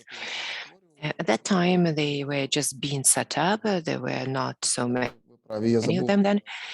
Yeah, that's this slide. That's a training component that I overlooked. Let's go back to the dairy production. Another thing that was important to have is a large number of demonstration farms. We had one kind of, main one where the farmers were taken. Next slide. We were taught how to set up the family farm, and then they started spreading all over Ukraine, small ones of 10, 12 cows. Some of them were picked up as the models. Farmers were happy with the results and were ready to share with the outcomes with others. And that's the best effect of the advisor's work, when it's not the advisor who is providing consulting, but the advisor brings the farmer to meet with other farmers and facilitates them, helps them to establish rapport, relations, and exchange information on a peer-to-peer level. So that's much more effective and simpler. Then farmers open up and they trust each other. They trust the advisor as well. So the advisor acts as a facilitator, adds some recommendations, advice, something else, but the farmer can really simply, easily, and effectively explain to other farmers how to do this or the other thing. We had around 170 family farms and picked up a dozen, around 10 of the most effective that can be used as the training basis. So that was the way to disseminate the idea of family farms, and it was picked up, and that was replicated in many areas. And I believe that demonstration farms, it doesn't really matter where you are, whether that's milk, meat production or anything else. So the family farms is probably the most effective way of disseminating it on the level of farmer to farmers, peer-to-peer. But the advisor acts as facilitator here and adds information if needed.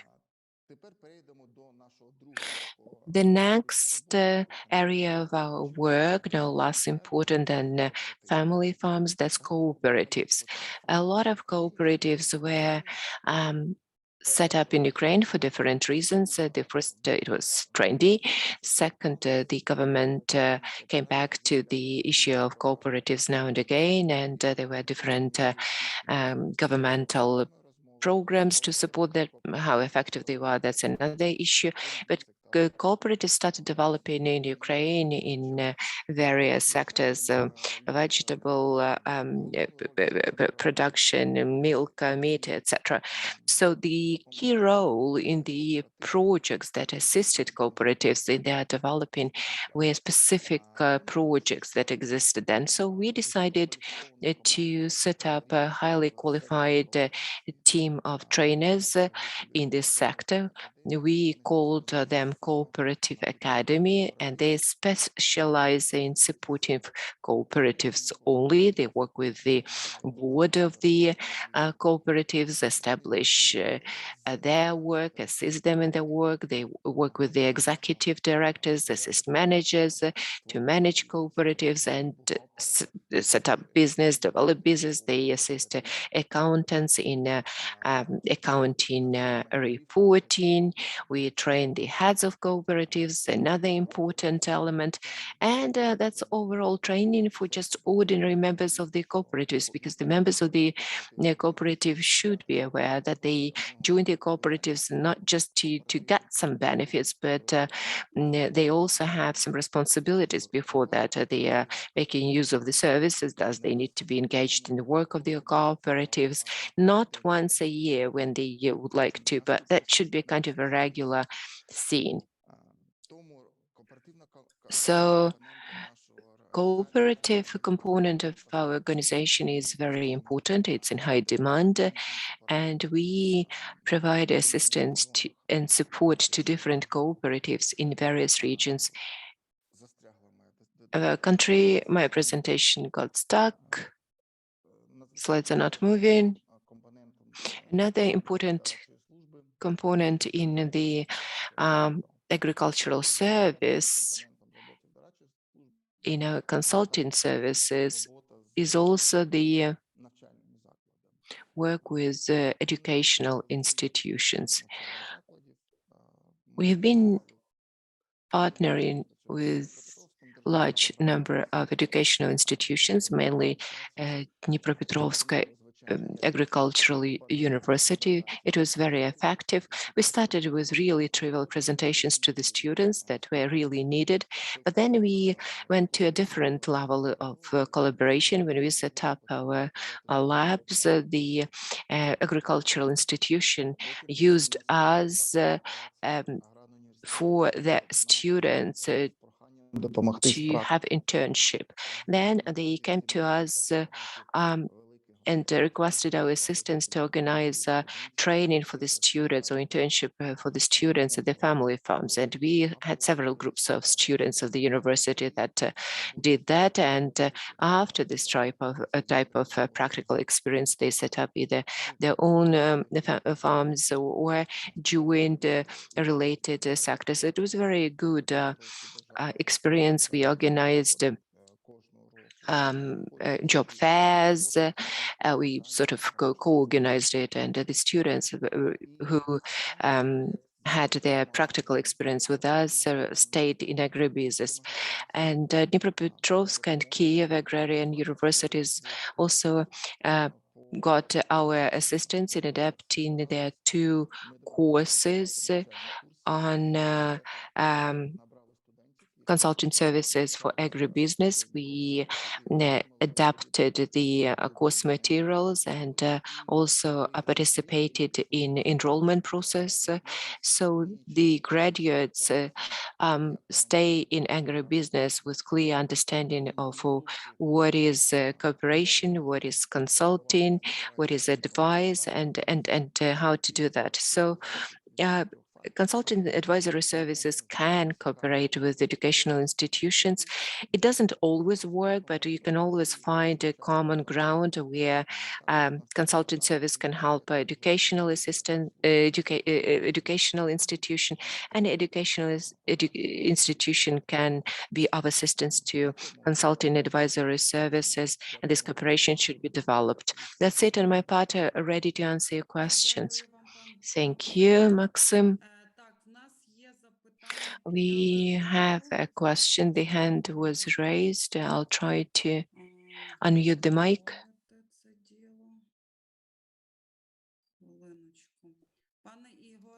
Igor. Igor Wojcik, Lviv Agrarian Chamber. Over to you with your question, please.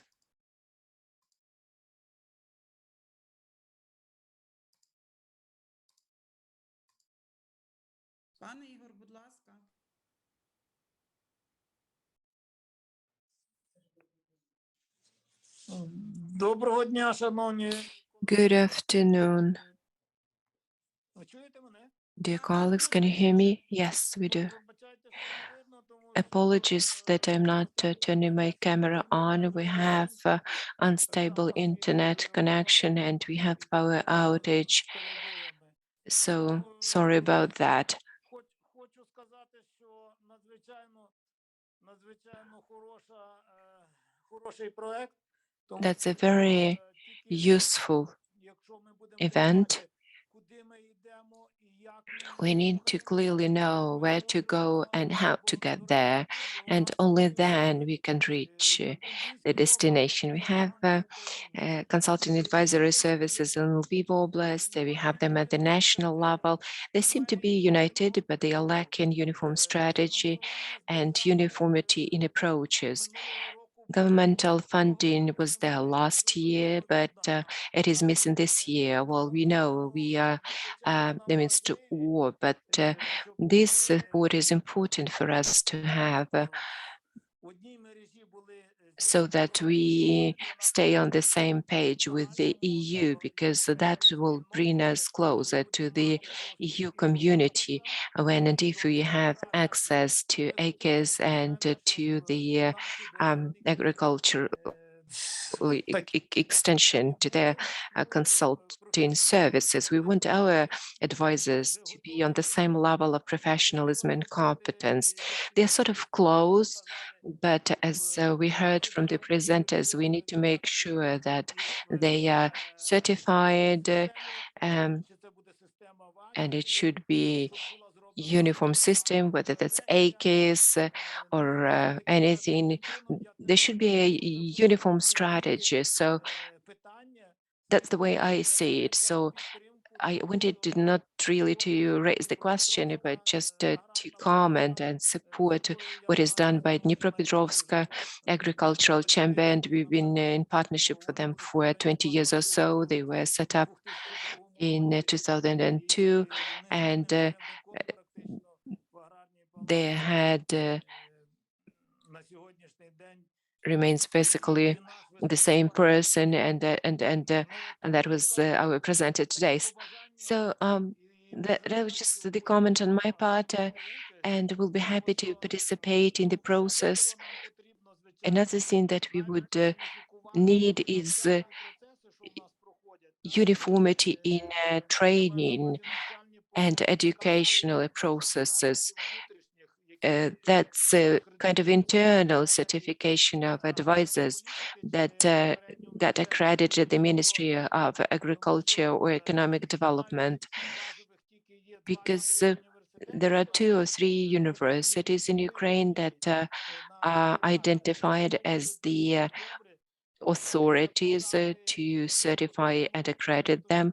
And we may need either the resolution of the Cabinet of Ministers, or we need some amendments to the law so that a professional association, either national or European, that would be entitled to confirm the accreditation of the advisors and focus on their training and further advanced training. Thank you. Thank you for your comment. Here is a question to Maxim Maximov. Here is the question from the chat. Do you know about the existence of the platform Science and Business that was set up and launched in 2022 by Ministry of Education and Science of Ukraine? Do you use this platform in your work? Thank you, Maxim. Yes, I heard about this project. It was initiated, that's what I know. I haven't heard that it was implemented. I'm not using this platform in my work. We are using some other tools, but I'll be happy to take a look at the platform and potentially we'll be using it too.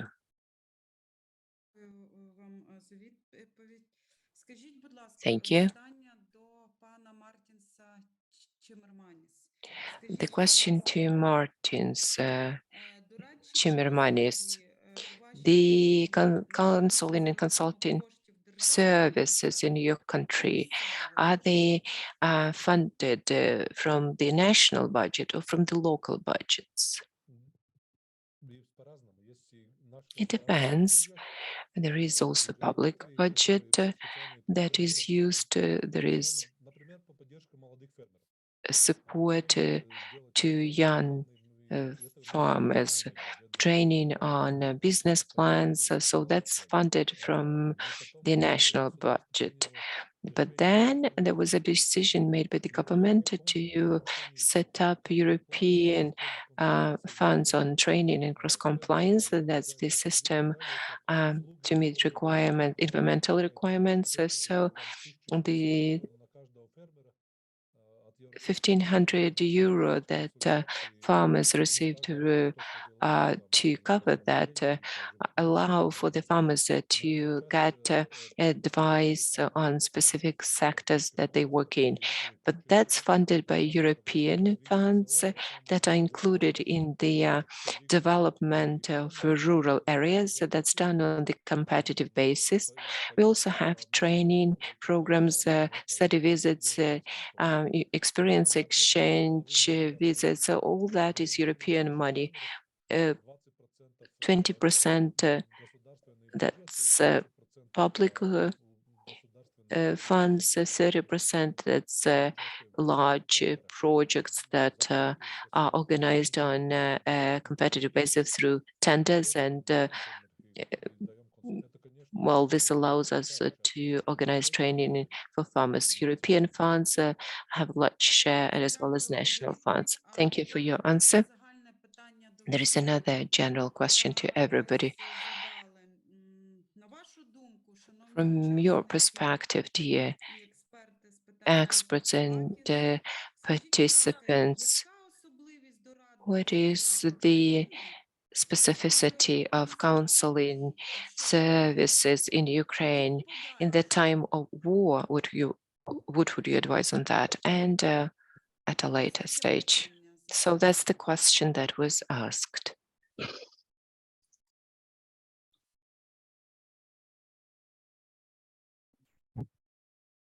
Let me try and share our experience. During the war, well, surely the war had an incredible impact on everything in Ukraine, including our services. In the first month of the war, we focused on supporting the armed forces.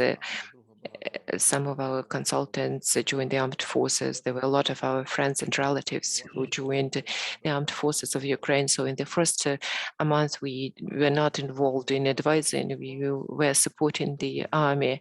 The situation got more stable. The armed forces are more independent. They are taking care of their everyday duties, let me put it this way.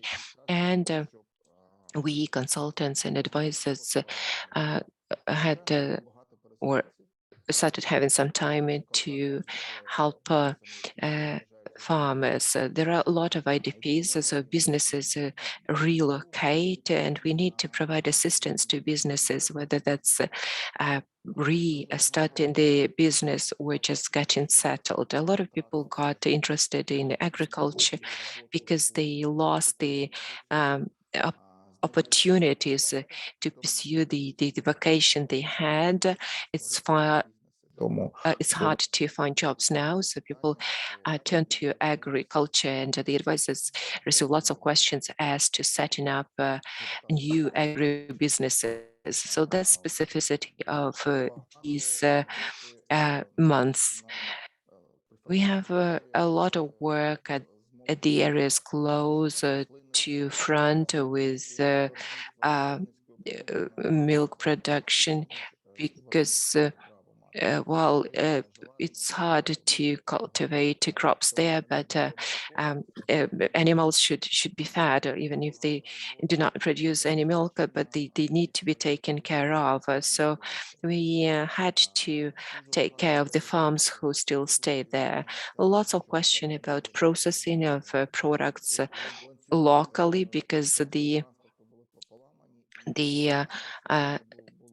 chains were broken, including the transportation chains, and the cost increased dramatically. There are a lot of requests when it comes to processing of agricultural products and selling the products locally where the producers are geographically located.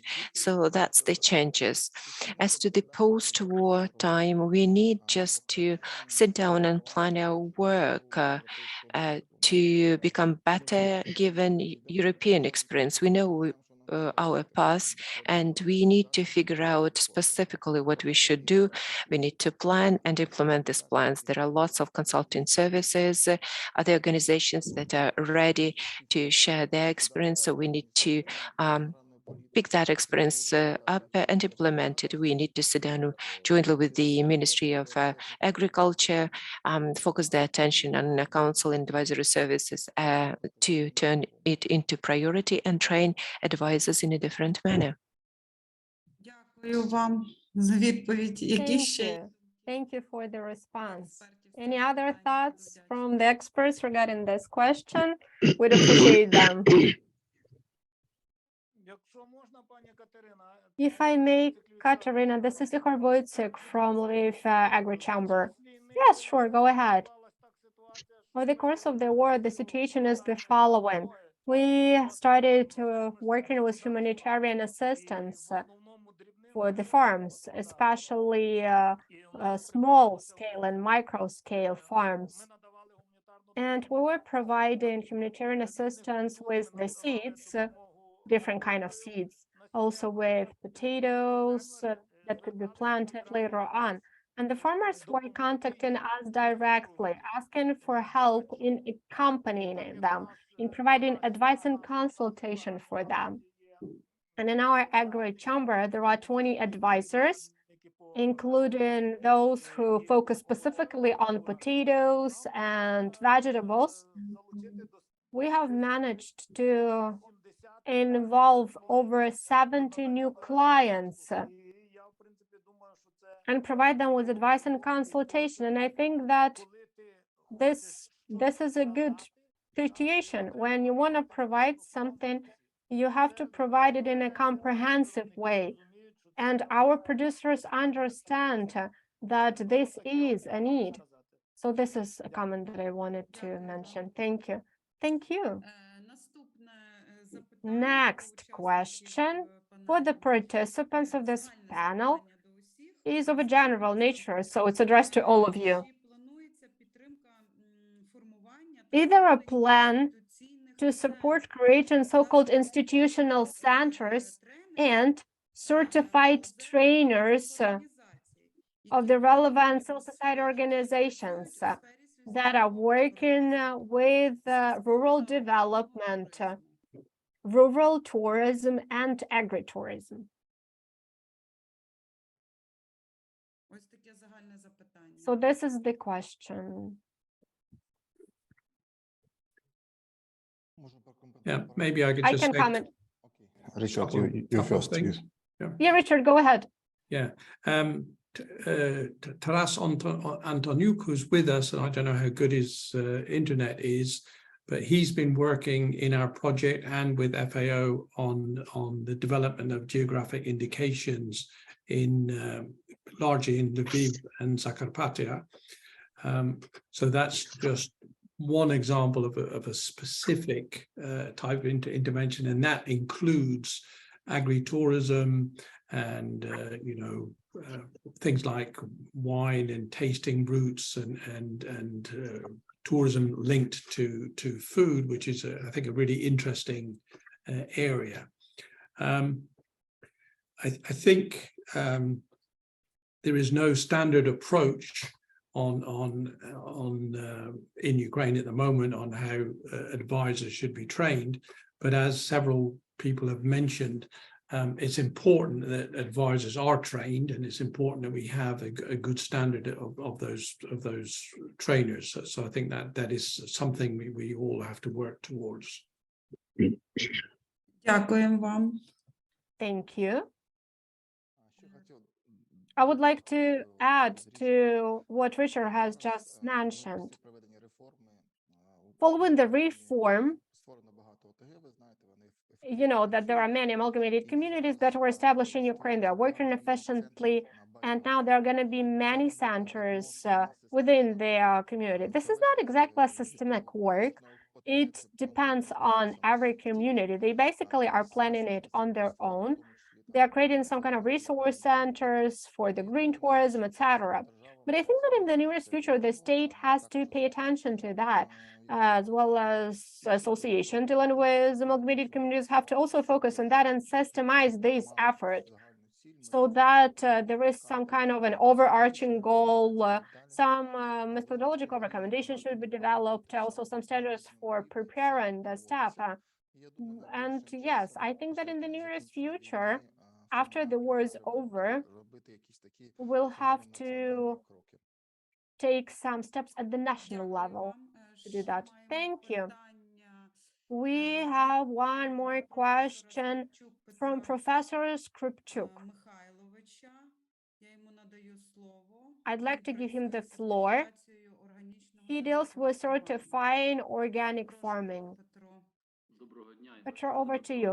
Hello, can you hear us? Yes, we can hear you well. It's just that I cannot see myself on the screen, but that's okay. This is a very relevant topic, and that's why I joined today's event. Several comments I'd like to make. The level of the country, I definitely support that. We need to do that. For example, let's take our University of Water Resources. We are working in Transcarpathia, Lviv Oblast. We're providing advice. We're helping to implement projects, take real steps, and this is already happening. And this needs to be systemized at the national level. That's true. The second thing is also regarding the NGOs, and I think that the Cabinet of Ministers should also do that, so that the members of civil society organizations and NGOs that are dealing with agriculture, the land should also be provided for business. And it is working in Rivne, for example, and I'm also doing that. And one more thing I'd like to mention, the niche production, growing nuts or persimmon or beet, whatever. Throughout the entire territory of Ukraine, there should be people who specifically work with these kind of things, because we do have this kind of niche professionals and we're friends with them. So these are three comments that I wanted to convey to the participants of today's event. And I do support all of the effort that you're doing. And I think that it needs to be more personified so that also it is more diversified. And yes, there is still a lot of work ahead of us. Дуже дякуємо. Thank you so much. Thank you for the comment. Next Запитання до пана question Річарда. is for Hey. Richard. Okay. Чутно мене? Can you hear me? Підскажіть, будь ласка, чи буде працювати проект у Вінницькій Will the project operate in Vinnytsia Oblast? Is there a plan to operate in Vinnytsia Oblast? If yes, then when are you planning to start working in Vinnytsia Oblast? Yeah, the project overall, and our team leader, John Milnes, is online here somewhere, works for all of Ukraine, and that is to develop the legislative format, policy in the Ministry of Agriculture, a lot of legislative reforms, and that applies to all of Ukraine. On particularly AKIS, we're looking to work in 2 or 3 pilot regions. We have not particularly selected those yet. So I think one of the criteria will be regions that are most enthusiastic to do that. So please get in touch with us, and we'll be happy to see what we can do. And I should add, as you know, probably, there is a German project on fruit and vegetables, which has started in Vinnytsia. So they will be a good place to be in touch with as well. Дякую вам за відповідь. Thank you so much for that answer. Now question to Martin. Скажіть, будь ласка, хто може бути Who could АКІС в Україні? be AKIS operator in Ukraine?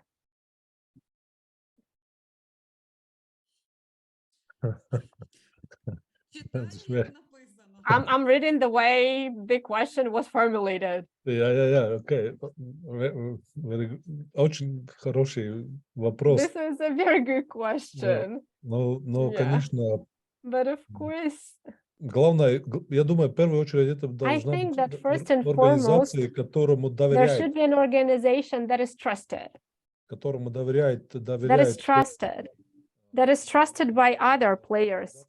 And it is very important.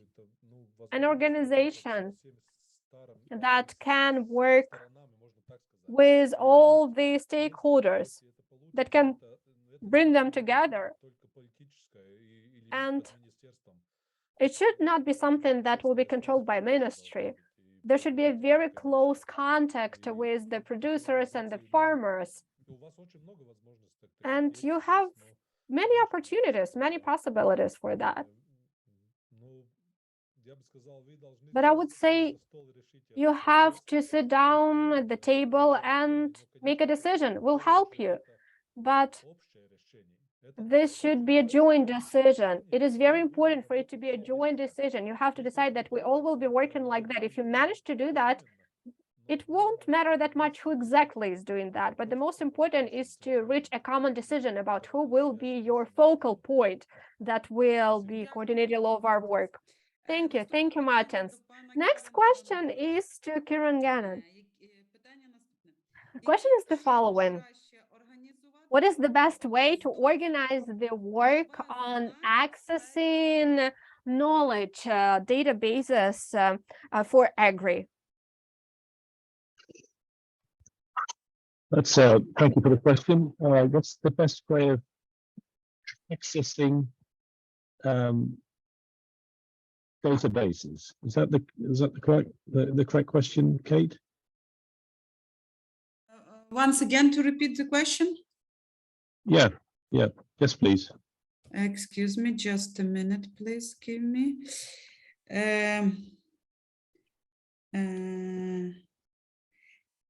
Яким чином краще організувати? How can we best access knowledge databases in agriculture? Okay, thanks, Kate. I mean, that's a really interesting question. It's a big question, and it touches on issues such as the strategy for developing data and how accessible it should be. And in terms of the industry as a whole, you will have data at a national level that's of interest and relevance to policymakers.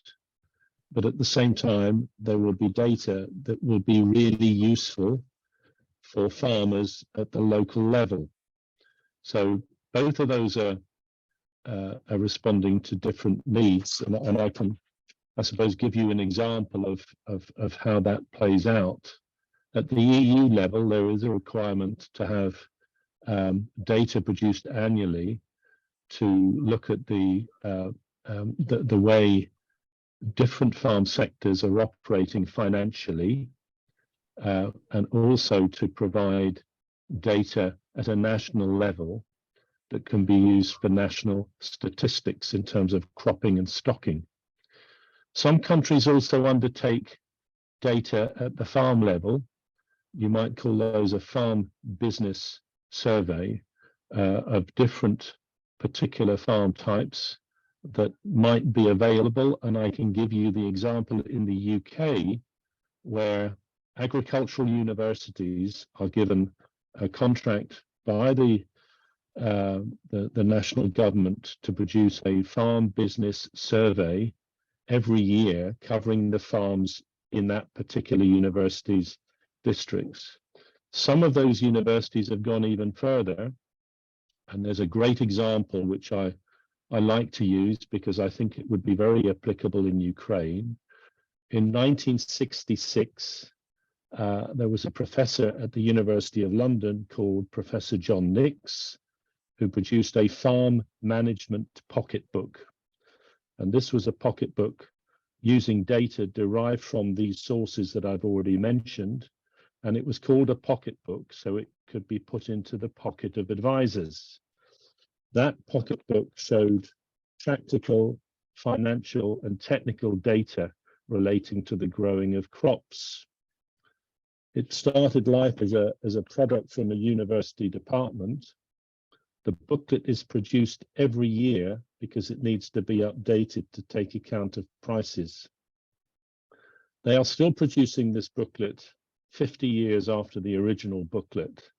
It's still a valuable source of information for advisors that they can use when they're talking to farmers. It's no longer produced by the University of London because it's now gone to a private sector enterprise, and they charge money for this.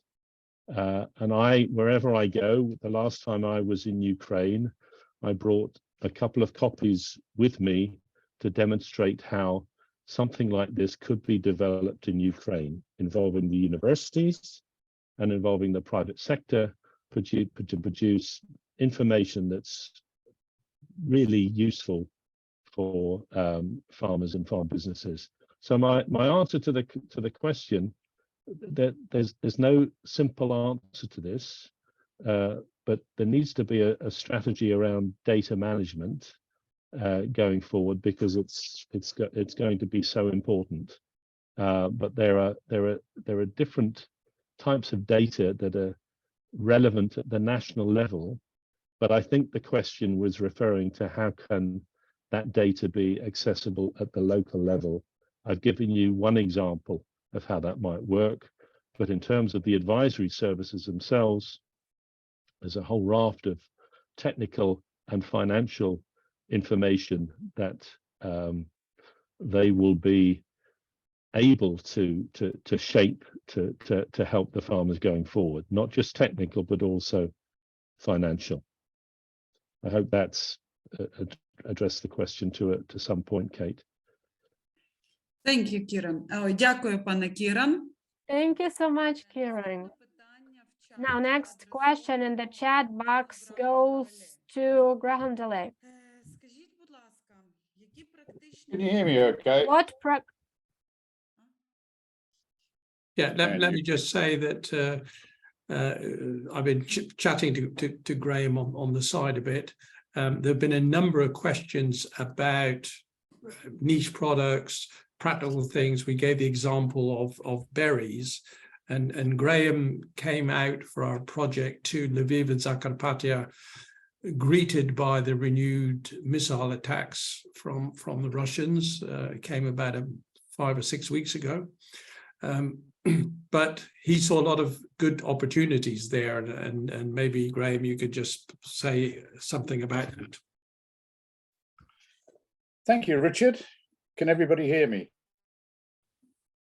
Yes. Yes. Yes. Yes, we Okay. can hear you. Hello, Katya. That's number one. Right. Actually, what I'd like to do, Richard, in fact, is address my comments to Kieran in the main, because yes, I did come out and I went to Zakarpattia, went down to Ivano-Frankivsk, and did a little bit around Lvov or Lviv. I used to call it Lvov, but it's Lviv's. I apologize for getting that wrong. I was having a quick look at the berry sector because, as you've already said, it's very important to Western Ukraine.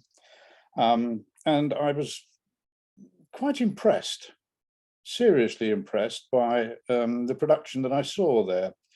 The methodology for growing externally, and now, of course, under polythene tunnels, using really good irrigation systems, pre-cooling, which is interesting.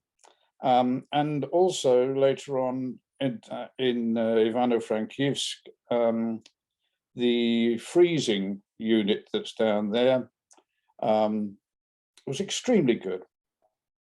But, and this is where the whole thing starts falling apart a little bit, when I started asking about where is the market, there were a few hiccups because the market was controlled by the middlemen. It was not controlled in reality by the farmers. They had to accept what was given to them, if you like, which I found a little disappointing.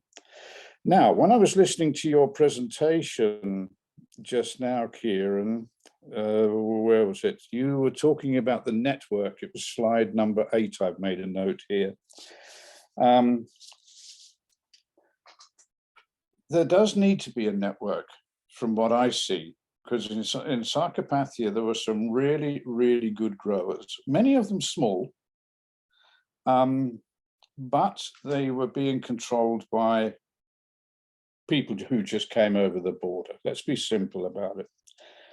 And when they wanted information, they either chatted to their neighbor and hoped that they would get some information. Not the best of situations. They sometimes wanted more information, like you would get in a market information system or from a cooperative. They weren't immediately and readily available. However, with the help of people that Katya put me in touch with up there, I found somebody in the local administration, and I've passed this on to Richard as well.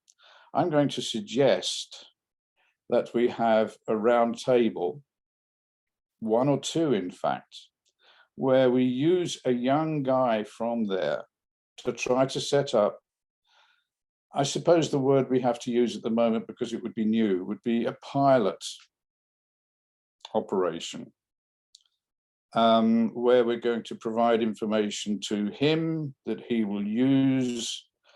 And at the same time as we have this roundtable with him and perhaps 1 or 2 others from the administration, bring some of the better farmers in, the leading farmers, those that others look to. Another thought that I had, and perhaps you would comment, Kieran, is I see more of a role as well for service providers. And not only service providers, but perhaps, and there are just 1 or 2, service cooperatives, where there is the opportunity for better, stronger, and more involved marketing activity, so that the rural income in that area actually improves.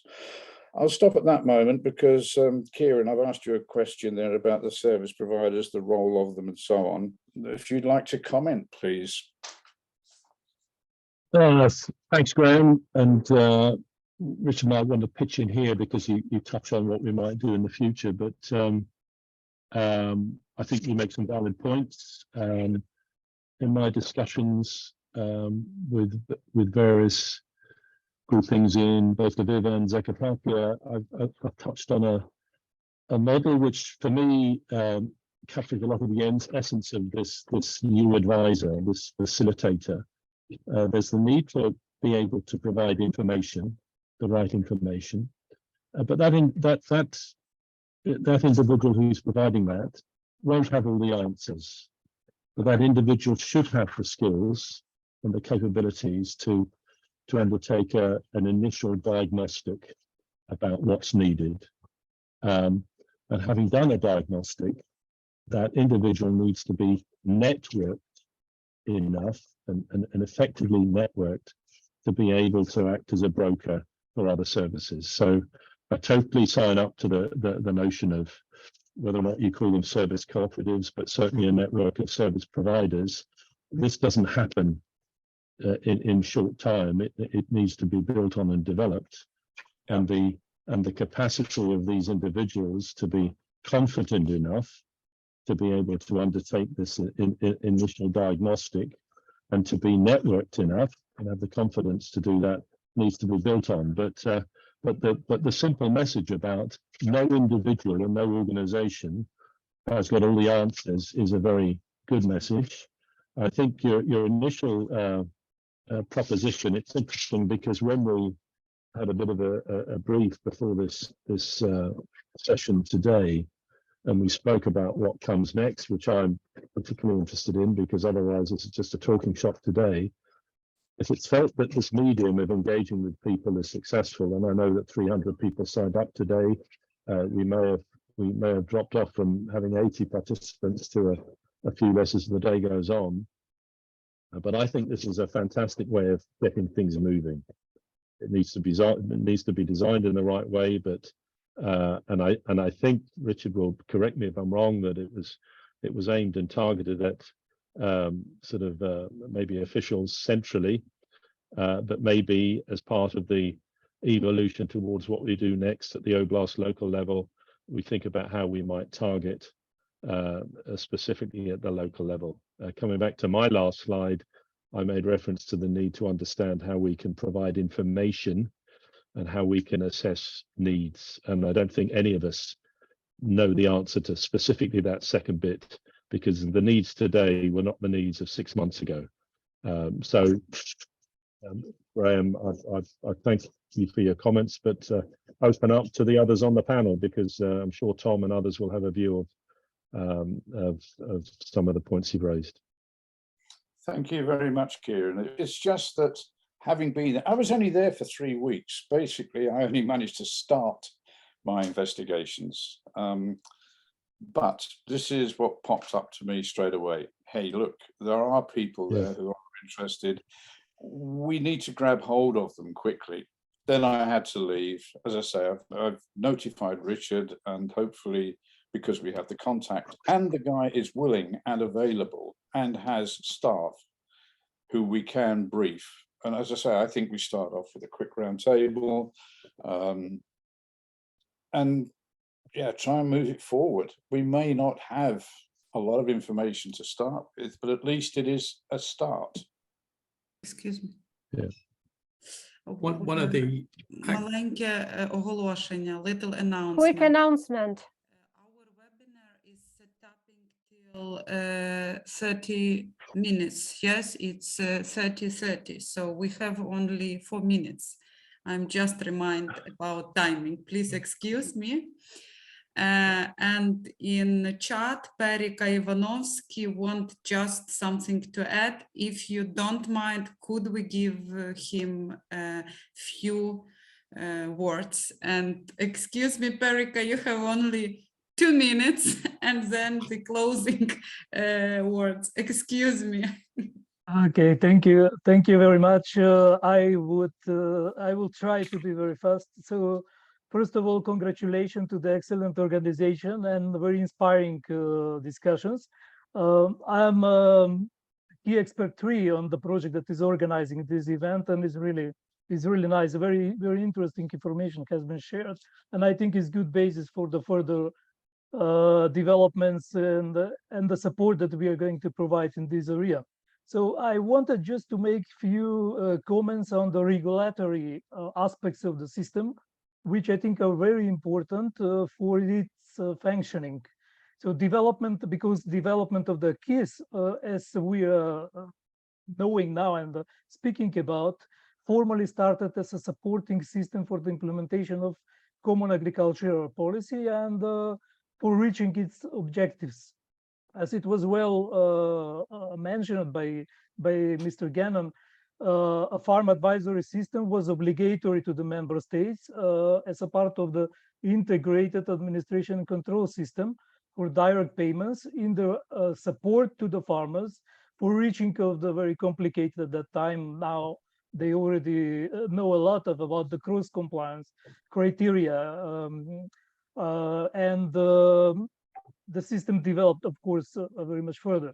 So in my view, for having the system in place in Ukraine, but also very much in general, from the regulatory point of view, what is very much important is actually to have the rural development policy in the place, and with the policy objectives for the development of the sector already predefined.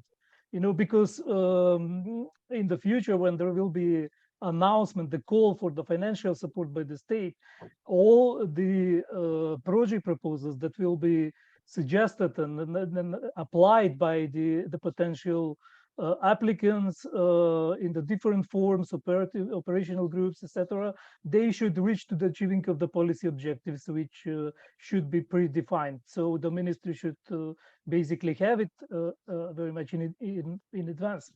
Of course, the one of the very important issues is to have funds, financials, to support the voice of the operational groups, the projects, pilots, etc., whatever will be a part of the system. I know that the ministry has something already at the moment supporting in the very limited scope advisory services, and also there is a legal obligation for 5% of the overall agriculture budget, but this is something that should be discussed also in the future.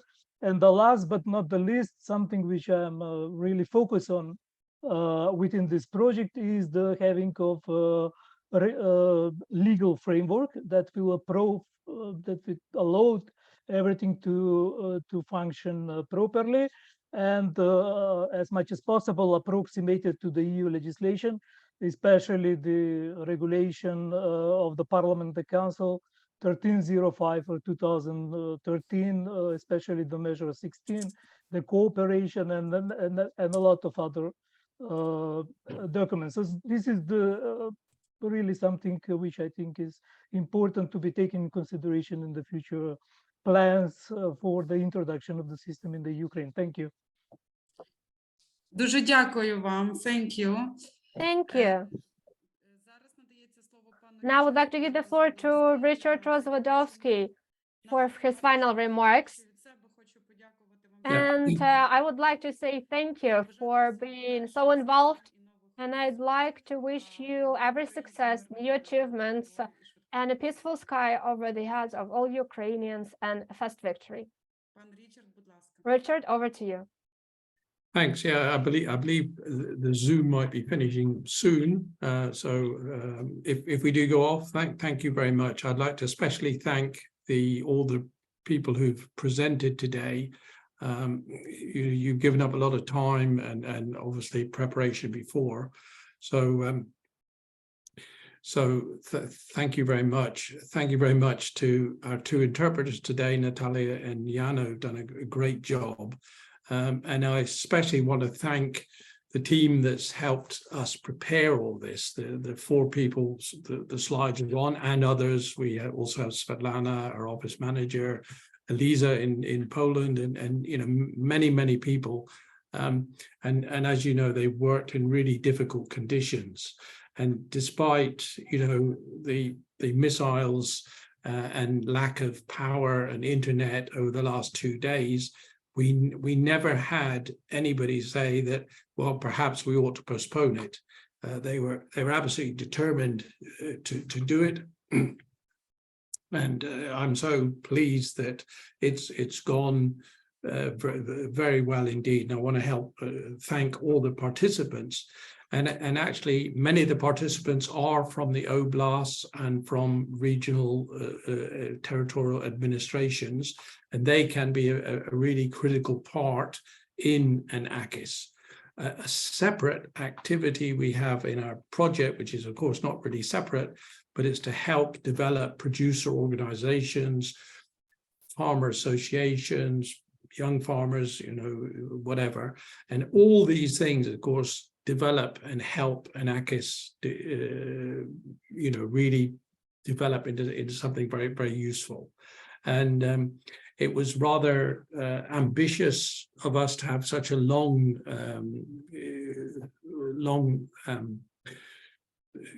conference today in these difficult conditions, and I'm very pleased that it's gone very well.